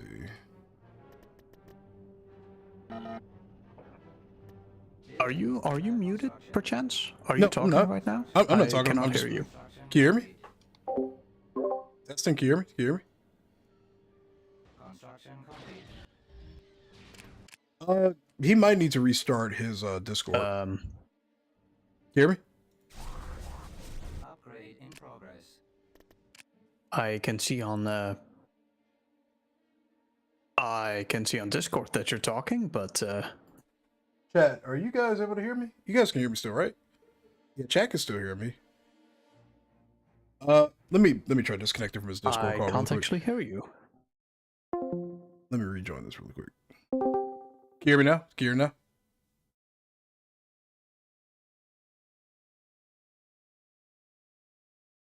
now? I think the issue may be on my end. What do you check? Okay, yeah, I can hear him just fine. I think he's having an issue with his mic on his end.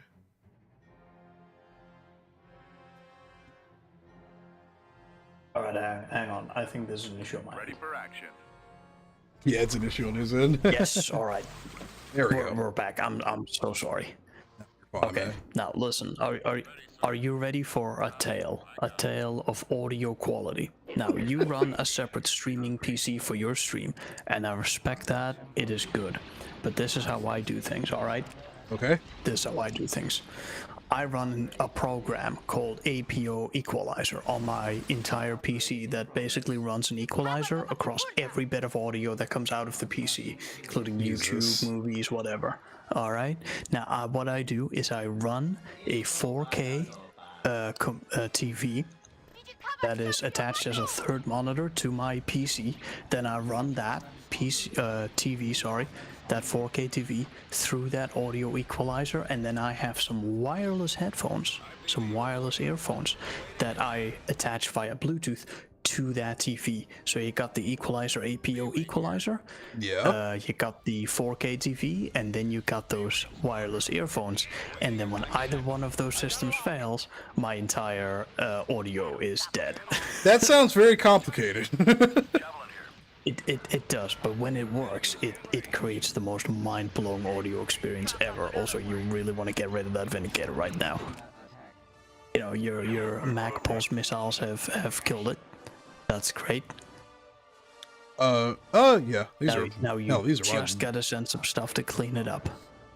Let's send in these guys. Send in the X-Force. The X-Force now have missile launchers. We gotta build them. We still gotta level up to even get them. We're on a fresh restart here. Oh, my AI companion is actually building up the next tier, so we'll just build those when they finish. Oh, very nice. Ready to respond. Javelin standing by. We also do have some advanced uglies too, so I'm sure we can probably do something with that. All systems are go.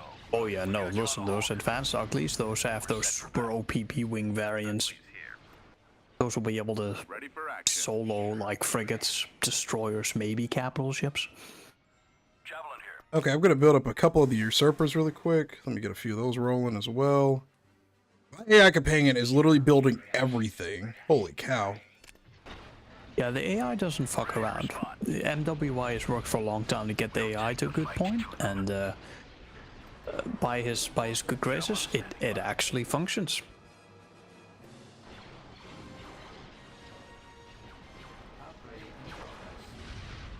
Okay. Now, if you send that usurper forward onto the map, Let me get the other one in here. Here comes the other very one. good. That's a good task force. Very good. Now remember, this PD system, it cannot target the really small ordnance, like the ordnance from bombers, but it can target like capital grade missiles and capital grade proton torpedoes. There's a lot of red down here. Holy cow.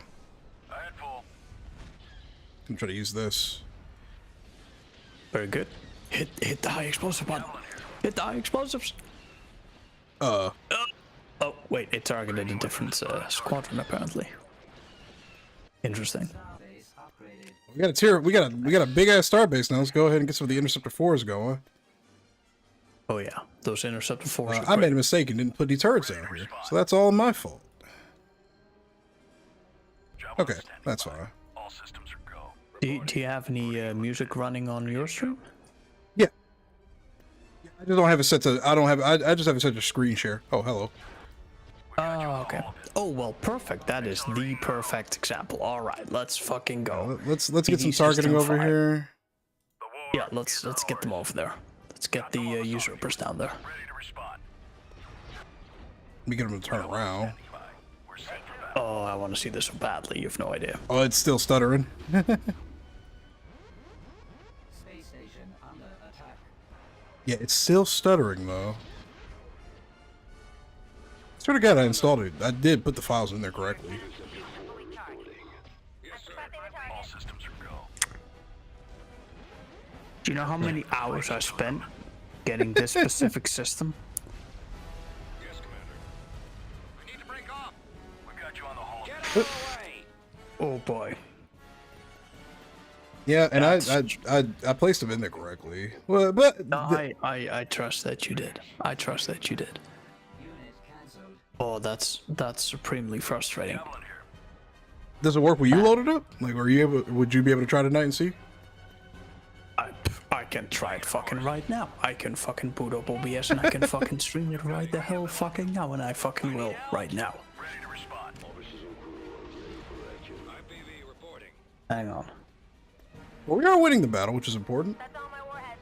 Javelins. That is important, and you can show off the All systems are go. new aggressor, which is also good. You know, Oh, yeah, this I think we is- should this is be able to only a small build part that now. of all the new stuff, but this was definitely the most visually impressive of literally everything in the entire underworld, and the fact that it doesn't work. Oh, you have no idea. Targeting computer. Javelin here. I'm aborting my attack run. There's so much stuff out here. All right, I got OBS started. And You actually about to stream it right now? Fucking game. Yeah, I'm fucking about to fucking. I'm getting into the game right now. Oh, remake is starting. I've got him on my scopes.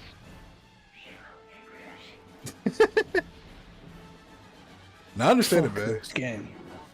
Absolute. Listen, hours. No, I literally understand it, man. Like when you put that on much work this. into something, and it just doesn't work. I get it. That's gotta be fucking annoying. Respond.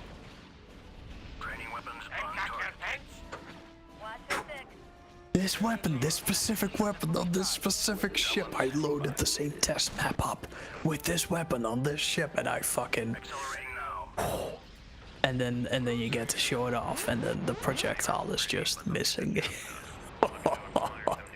Empire at War shows the middle finger at every possible opportunity. All systems are go. Chat, we are gonna be able to show off the aggressor, so we'll throw that in the battle as well.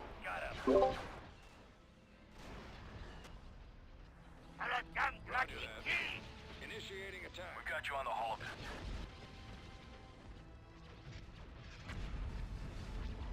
Yeah, because the missiles are still even impacting. They're not even getting shot down at all. I'm noticing.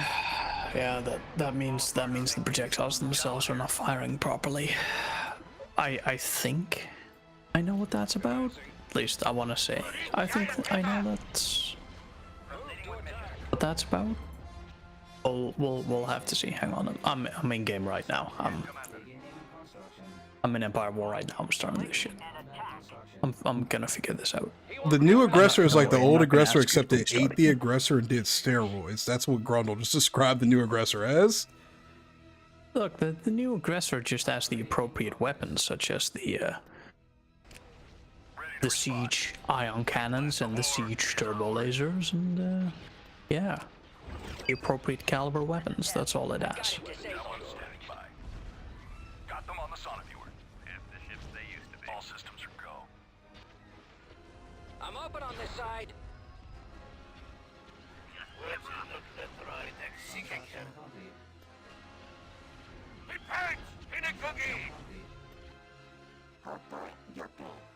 Let's pump up the armor on some of these stations. Everything going. Commencing. That's always a good idea. Durability, it's important. At your command. Need a really big gun. All right. Well, there's everybody's favorite phrase. Need a really big gun.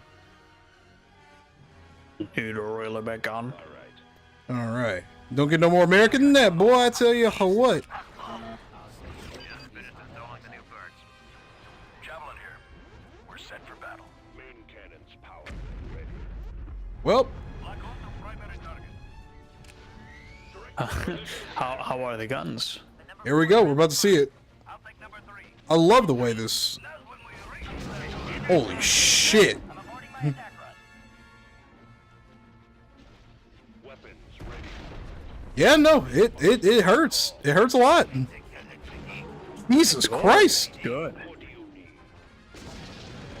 Try the ion pulse shot. Yep, that's what I think I fired it on it already. Because I hit the ability right as soon as it came out of hyperspace.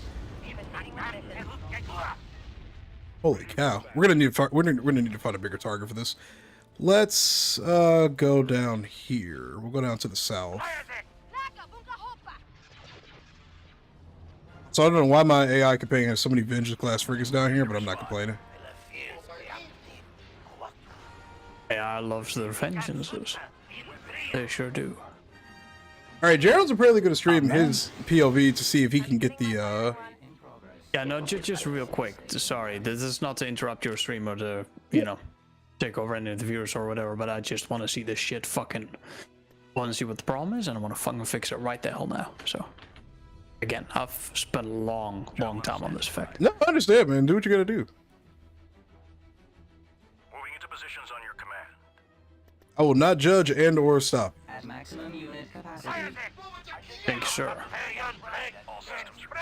I would in fact love for you to be able to see this effect as well. It's just, Yeah, just let me know once you got it pulled up, and I'll swap over to your stream. all right. I'm trying to face smash some of my Let's try the ion charge shot. usurpers into the enemy. Moving out. Swinging around. Wow.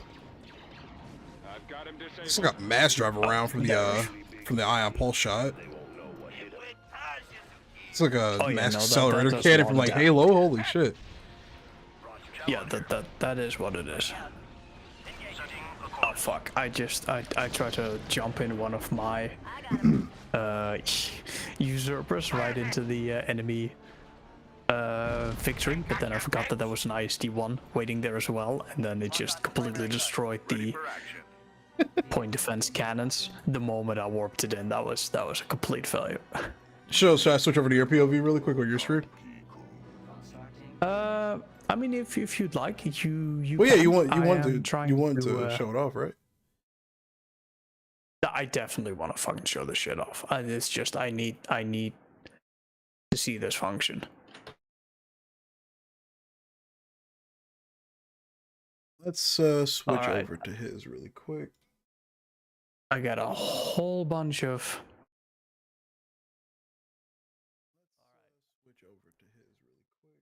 Again, like I'm sorry, I don't mean to interrupt your stream or anything. No, I dude, just, this is for the mod, not me. Don't worry about me. It's thanks. perfectly. Oh fuck! I think I see it work. Hang on.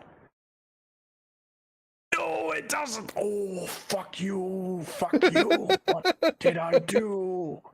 Okay, so it's clearly my fault, but I don't know what it. You can see it right there. You can see that. Can you see that? Yes.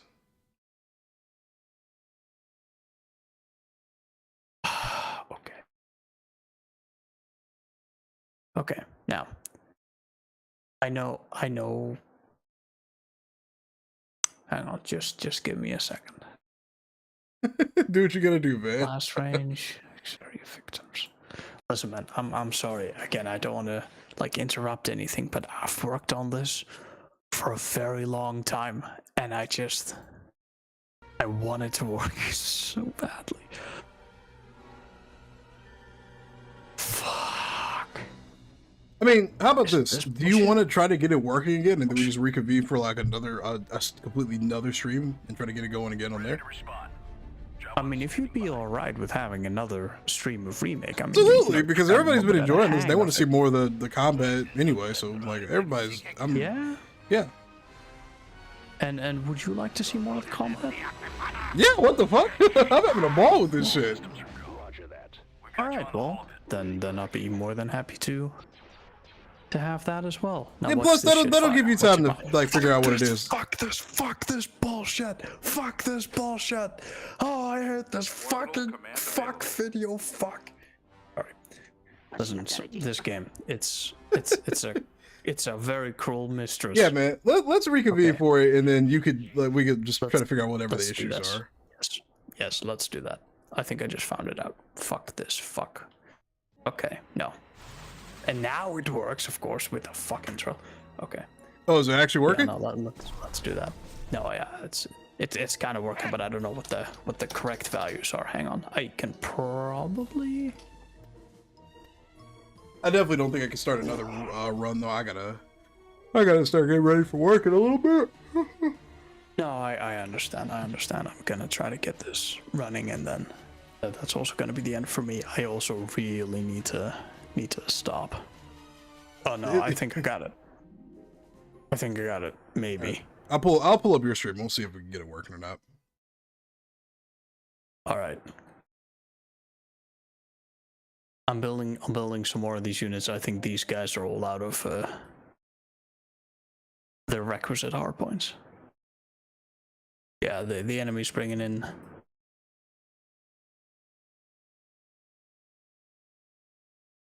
All of the Go back, counter units. go back to the server. Yeah, you're right there. He's shooting. They lost. No, the other one. They, The other they one. lost Yeah, all of their. the other one had that its one hard is points. Yeah. basically dead. All right, here we go. God, this is not nearly as impressive when you have this whole build up of half an hour of oh my god, it's not working. But when it just works, it's like really cool. This look. Okay, You yeah, see there this? it is. You see this Yeah. stream. You see this stream? That Yep. whole thing. Yep. It's gonna follow all these missiles. It's gonna intercept them. It's gonna destroy them. It's just crazy to me that you rapid-fire can flat make cannon. targetable missiles like this. Oh yeah, you can make targetable any projectiles like this. It's just not always a good idea to do so. But I like it though. When this in, oh look, there we go. Let's fire again. Wait, Yeah, no, why is he it not couldn't. going He on? couldn't wait to show this particular part off. So that actually is really fucking cool.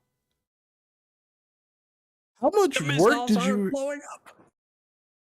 Well, wow. but we Don't have, ask. but we have the idea at least. Because that was something I was noticing when I was doing my play. The missiles themselves, while they were getting shot at, they weren't blown up either. So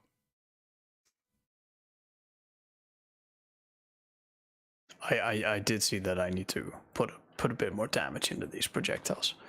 All right, now I need to see one of these missiles blow up. I don't think I have the appropriate damage values on these projectiles. Oh, by the way, these B-wings incredibly overpowered, so powerful. Yeah, I don't think Very, you're gonna be very, able to show very it off with the strong. way that victory is going down. No, that victory's definitely not having a good time. Oh, ooh, aggressor. Okay. Oh, okay. Yeah, no, that victory has gone down, and this aggressor is gonna go to town on this ISD. All right, never mind. That's it. But at least we did get to see the projectiles actually show off. Yes. Gotta go, Grundle? All right, man. Never mind. Yeah. Plus, I want to reconvene with chat, see who's left. Kind of talk about things anyway before we call it a night, too. All right. That was it. That was it for me. Sounds good, man. Well, were there any like closing comments or anything aside from that particular issue? Was there anything else that you wanted to add to this, man, before we call it a night? Yeah. Any questions? I'd be happy to answer. Yeah. Before we move on to other things, chat, or anything. Yeah, before we move on to any other things, chat, are there any questions, comments, concerns about the live stream as a whole? Did you have a good time? How would you like for us to do it with the next one? Like, what's something you want to see, maybe? Like, well, granted, everything isn't done yet, but Javelin here. yeah, any questions, comments, concerns, all that good stuff. Get bandits ready to go. That flag should have the GAU-8 sound. Ready to respond. All right, Jerome, you might know more about military vessels than I do. What is a GAU-8? Station ready. I believe that is the A10 Vulcan cannon, the 30mm gigantic A10 cannon. I'm not sure if we have that sound effect right now, but we have something similar to that. Javelin standing by. There's the answer for that one. Switch the attack pattern.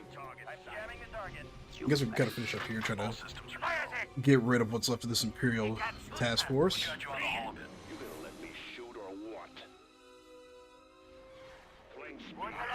You're doing a good job.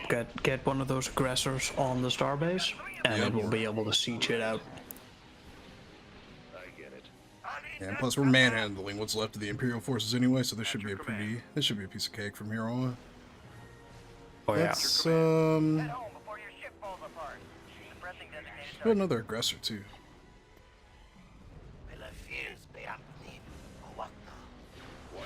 I'm on him. Javelin here. I do no. One thing I will say is I do think the maps might need a tiny bit of a zoom out. It feels very, very close, like kind of zoomed in a little bit, you know.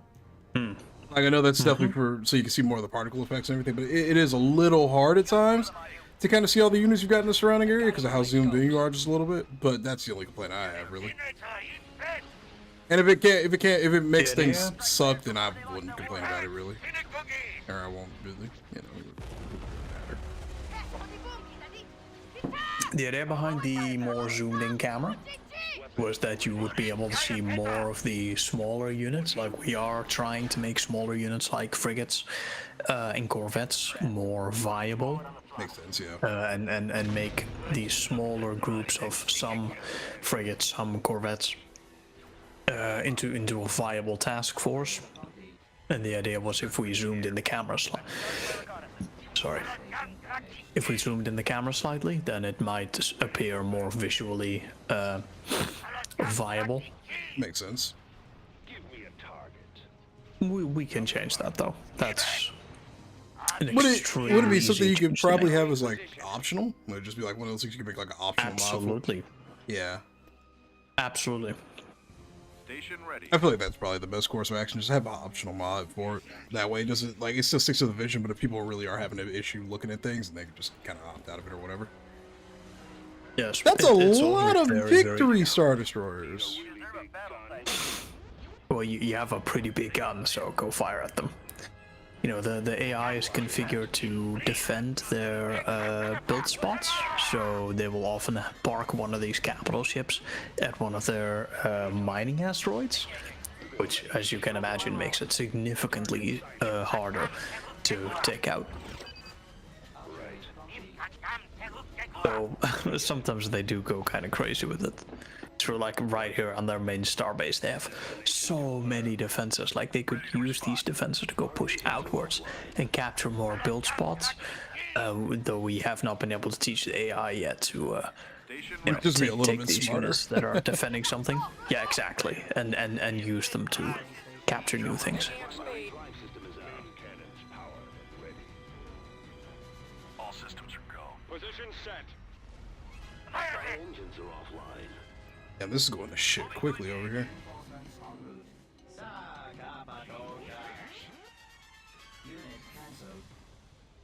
Let's Your gunships are very powerful. Basically, the underworld has some of the strongest gunships and starfighters available. The Star Viper is incredibly powerful, and then the Supervisor and the Crate are also extremely powerful.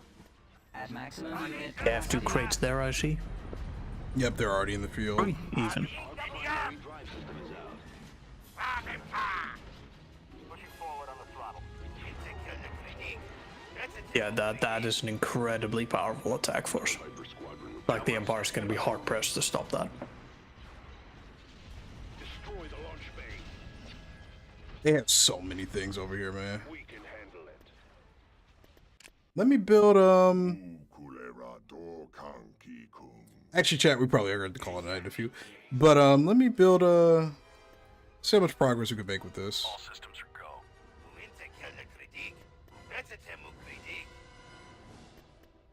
Orders received, Commander. All right, let's move in. Let's see what we can do.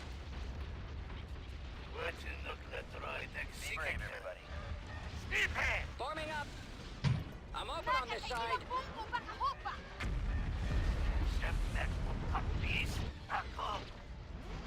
Yeah, we should probably just go straight for the shield generators. Going to strip them of all their field weaponry. Need a really big gun. Roger that. Disable their launch bay. More victory cruisers behind us. We'll take the fight to them. Anytime. Hopefully it'll fire its ion cannon shot. Come on, fire it! Do You it. should be fine. Speed ahead. Take out the missile launcher. I got 2 of them on you. You gonna let me shoot or what? Javelin here. I mean, you have a lot of long-range firepower. Into the furbo. You should be able to take these units. Especially if you bring in another one. And plus, they don't have any. Most of their ships' shields have been stripped anyway. Yo, Simon Tate, thank you for the sub. I appreciate it, man. They brought back everything over here to defend this base. Moving out. Waiting for further orders. Steep hand. Copy. Lasers locked and ready. Weapons armed. Main cannons powered. Ready to respond. Weapons ready. Fire. Okay. Javelin standing by.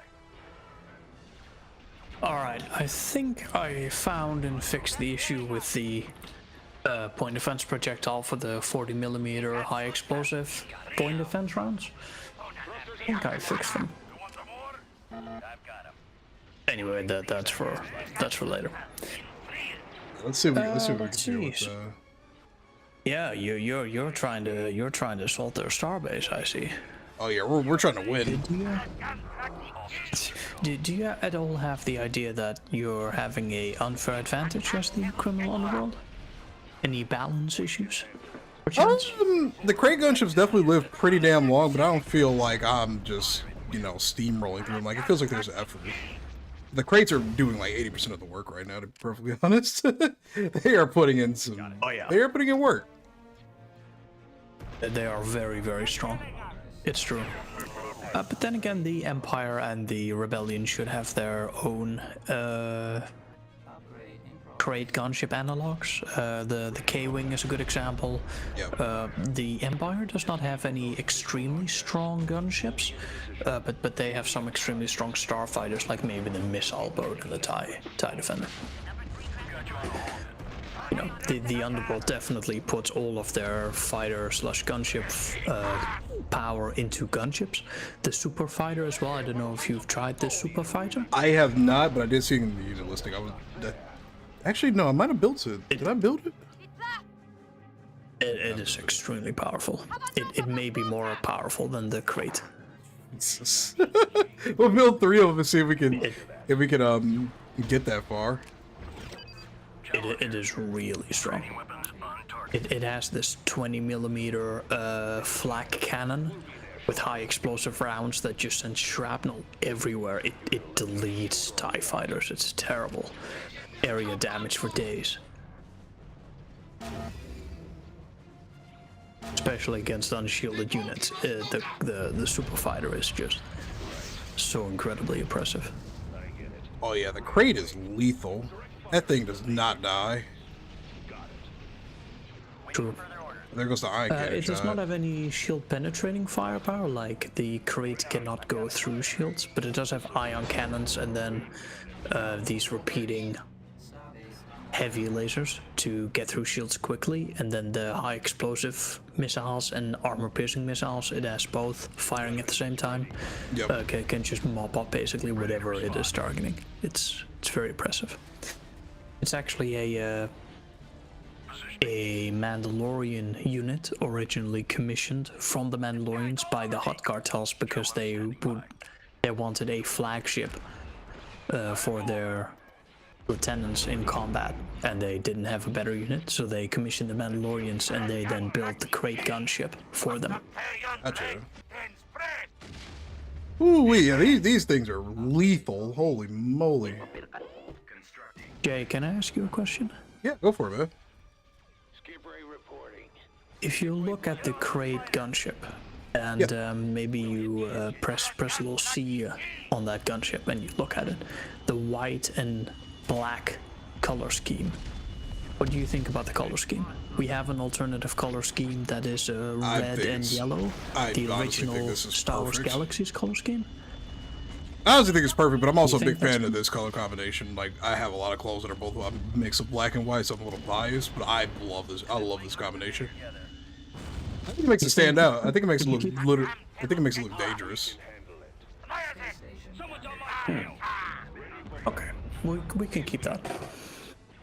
Yeah, no, please. What the? Oh, did they upgrade the station? They did. Oh yeah, those sneaky fucks. Oh, be careful of those TIE interdictors again. They got these point defense weapon pods that they can deploy. Yeah, we're running into a little bit of a predicament here.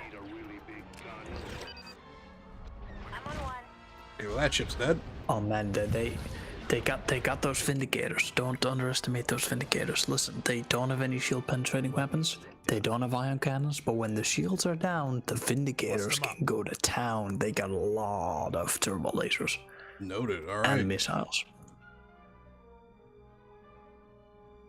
Oh! That's the fun about the Vengeance. Listen, if you have a Vengeance and you're facing one of those bombers, like right there, TIE bombers. You could just annihilate bomb squadron right there. You just face that and make sure that you do face it, because otherwise it's useless. You face that and then you hit that high explosive button, and then well you want to lead the entire squadron, but you can delete half the squadron with that button. Hey, can you hover over that again? Yeah, let me just try not to lose what we got up here really quick. Okay. Okay, no worry. Can you hover over that tooltip again? Because there was a missing tooltip, and I want to know what there was a missing tooltip. That was the fucking what that fucker had. Okay, sorry. On it. I'm opening via Studio Code. I'm finding that. Don't worry about it. Sorry, continue. There we go.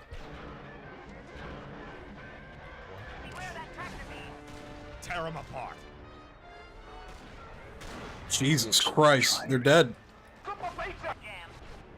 You got him? Yeah, it took out pretty much the entire squadron. I think only like 2 or 3 bombers survived.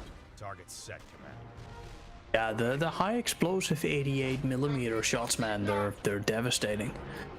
Devastating.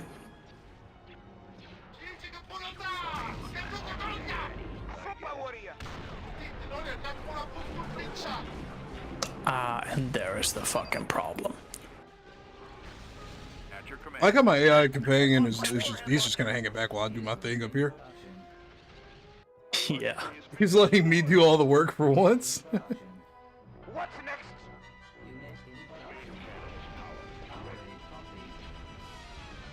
Okay, let's check out that over there.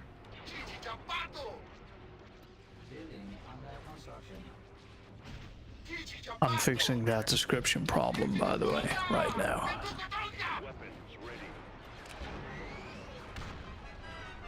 That station's going down. What controls the ability to call in units? Is the communications array?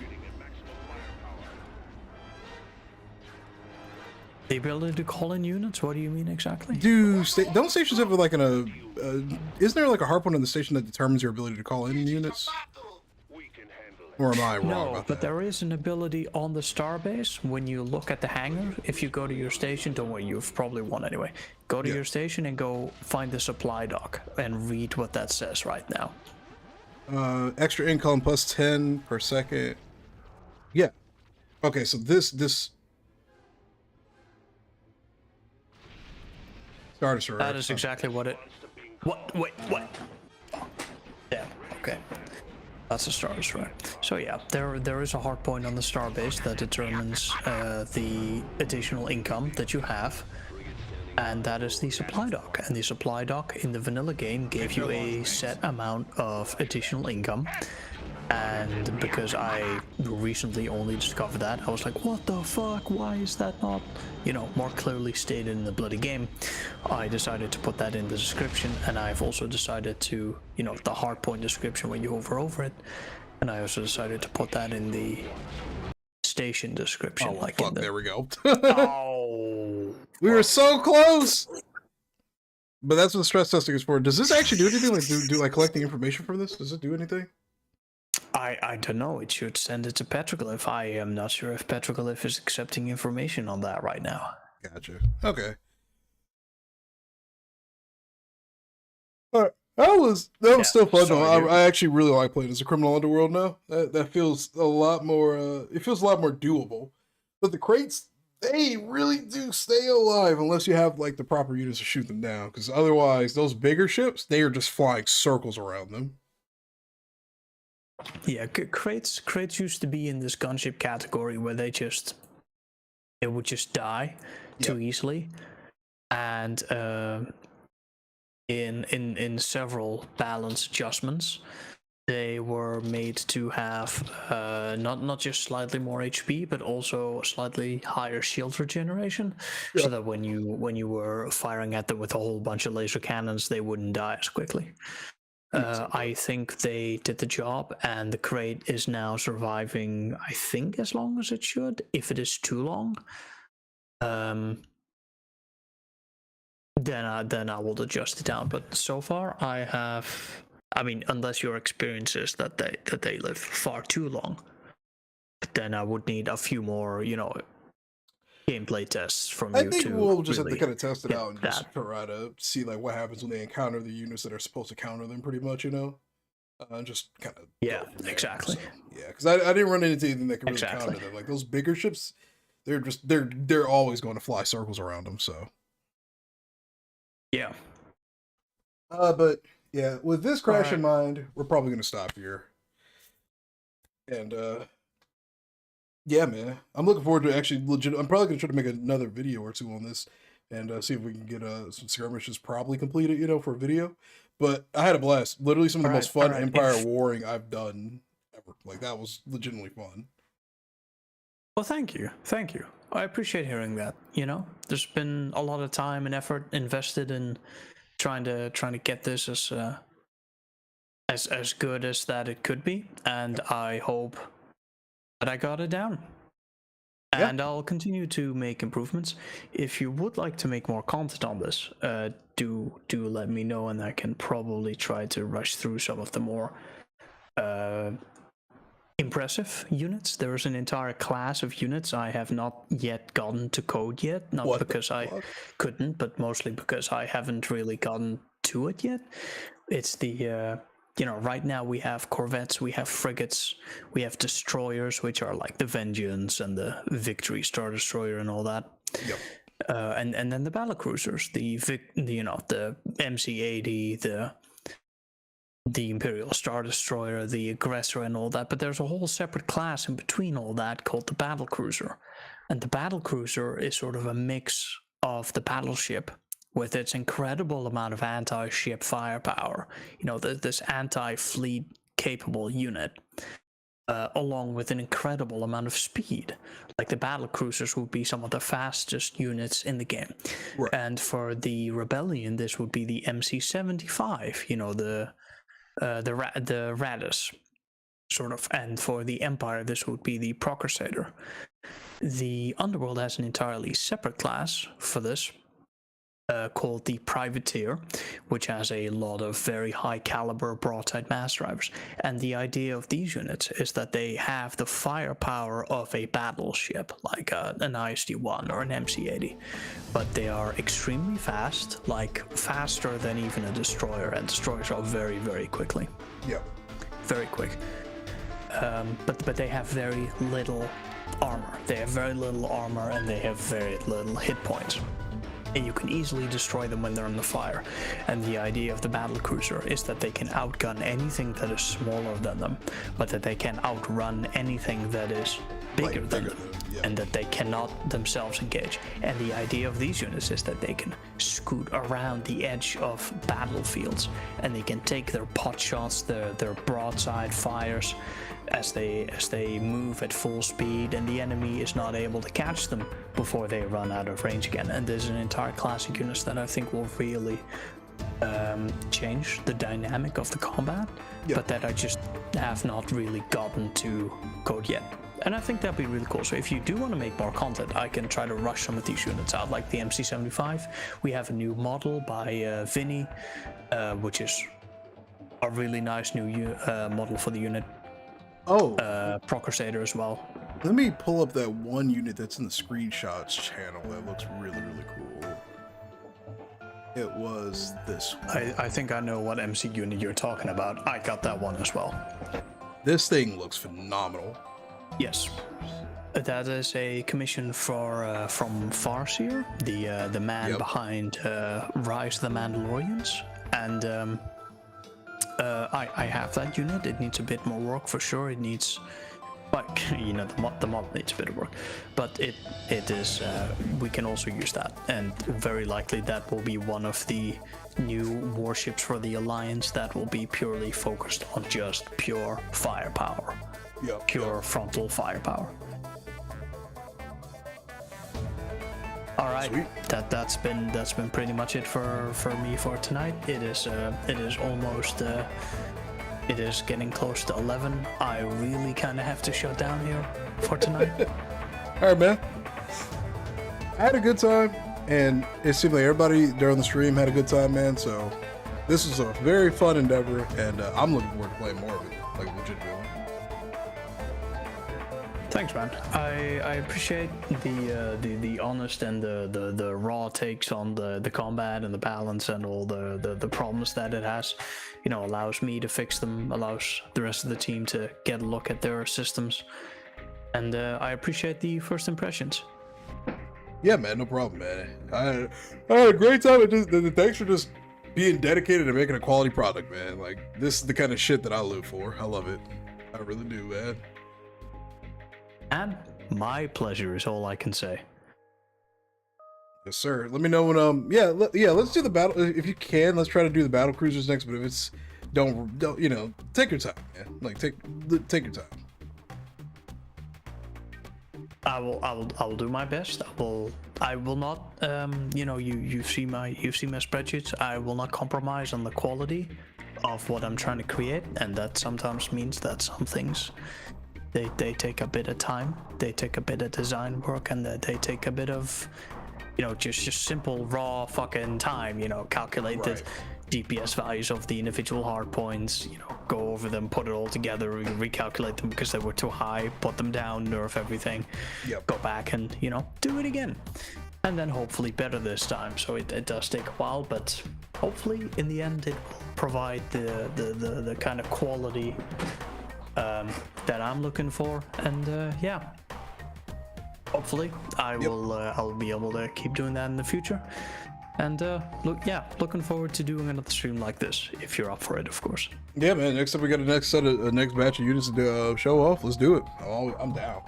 I'm enjoying doing these like showcase streams. Absolutely. All right.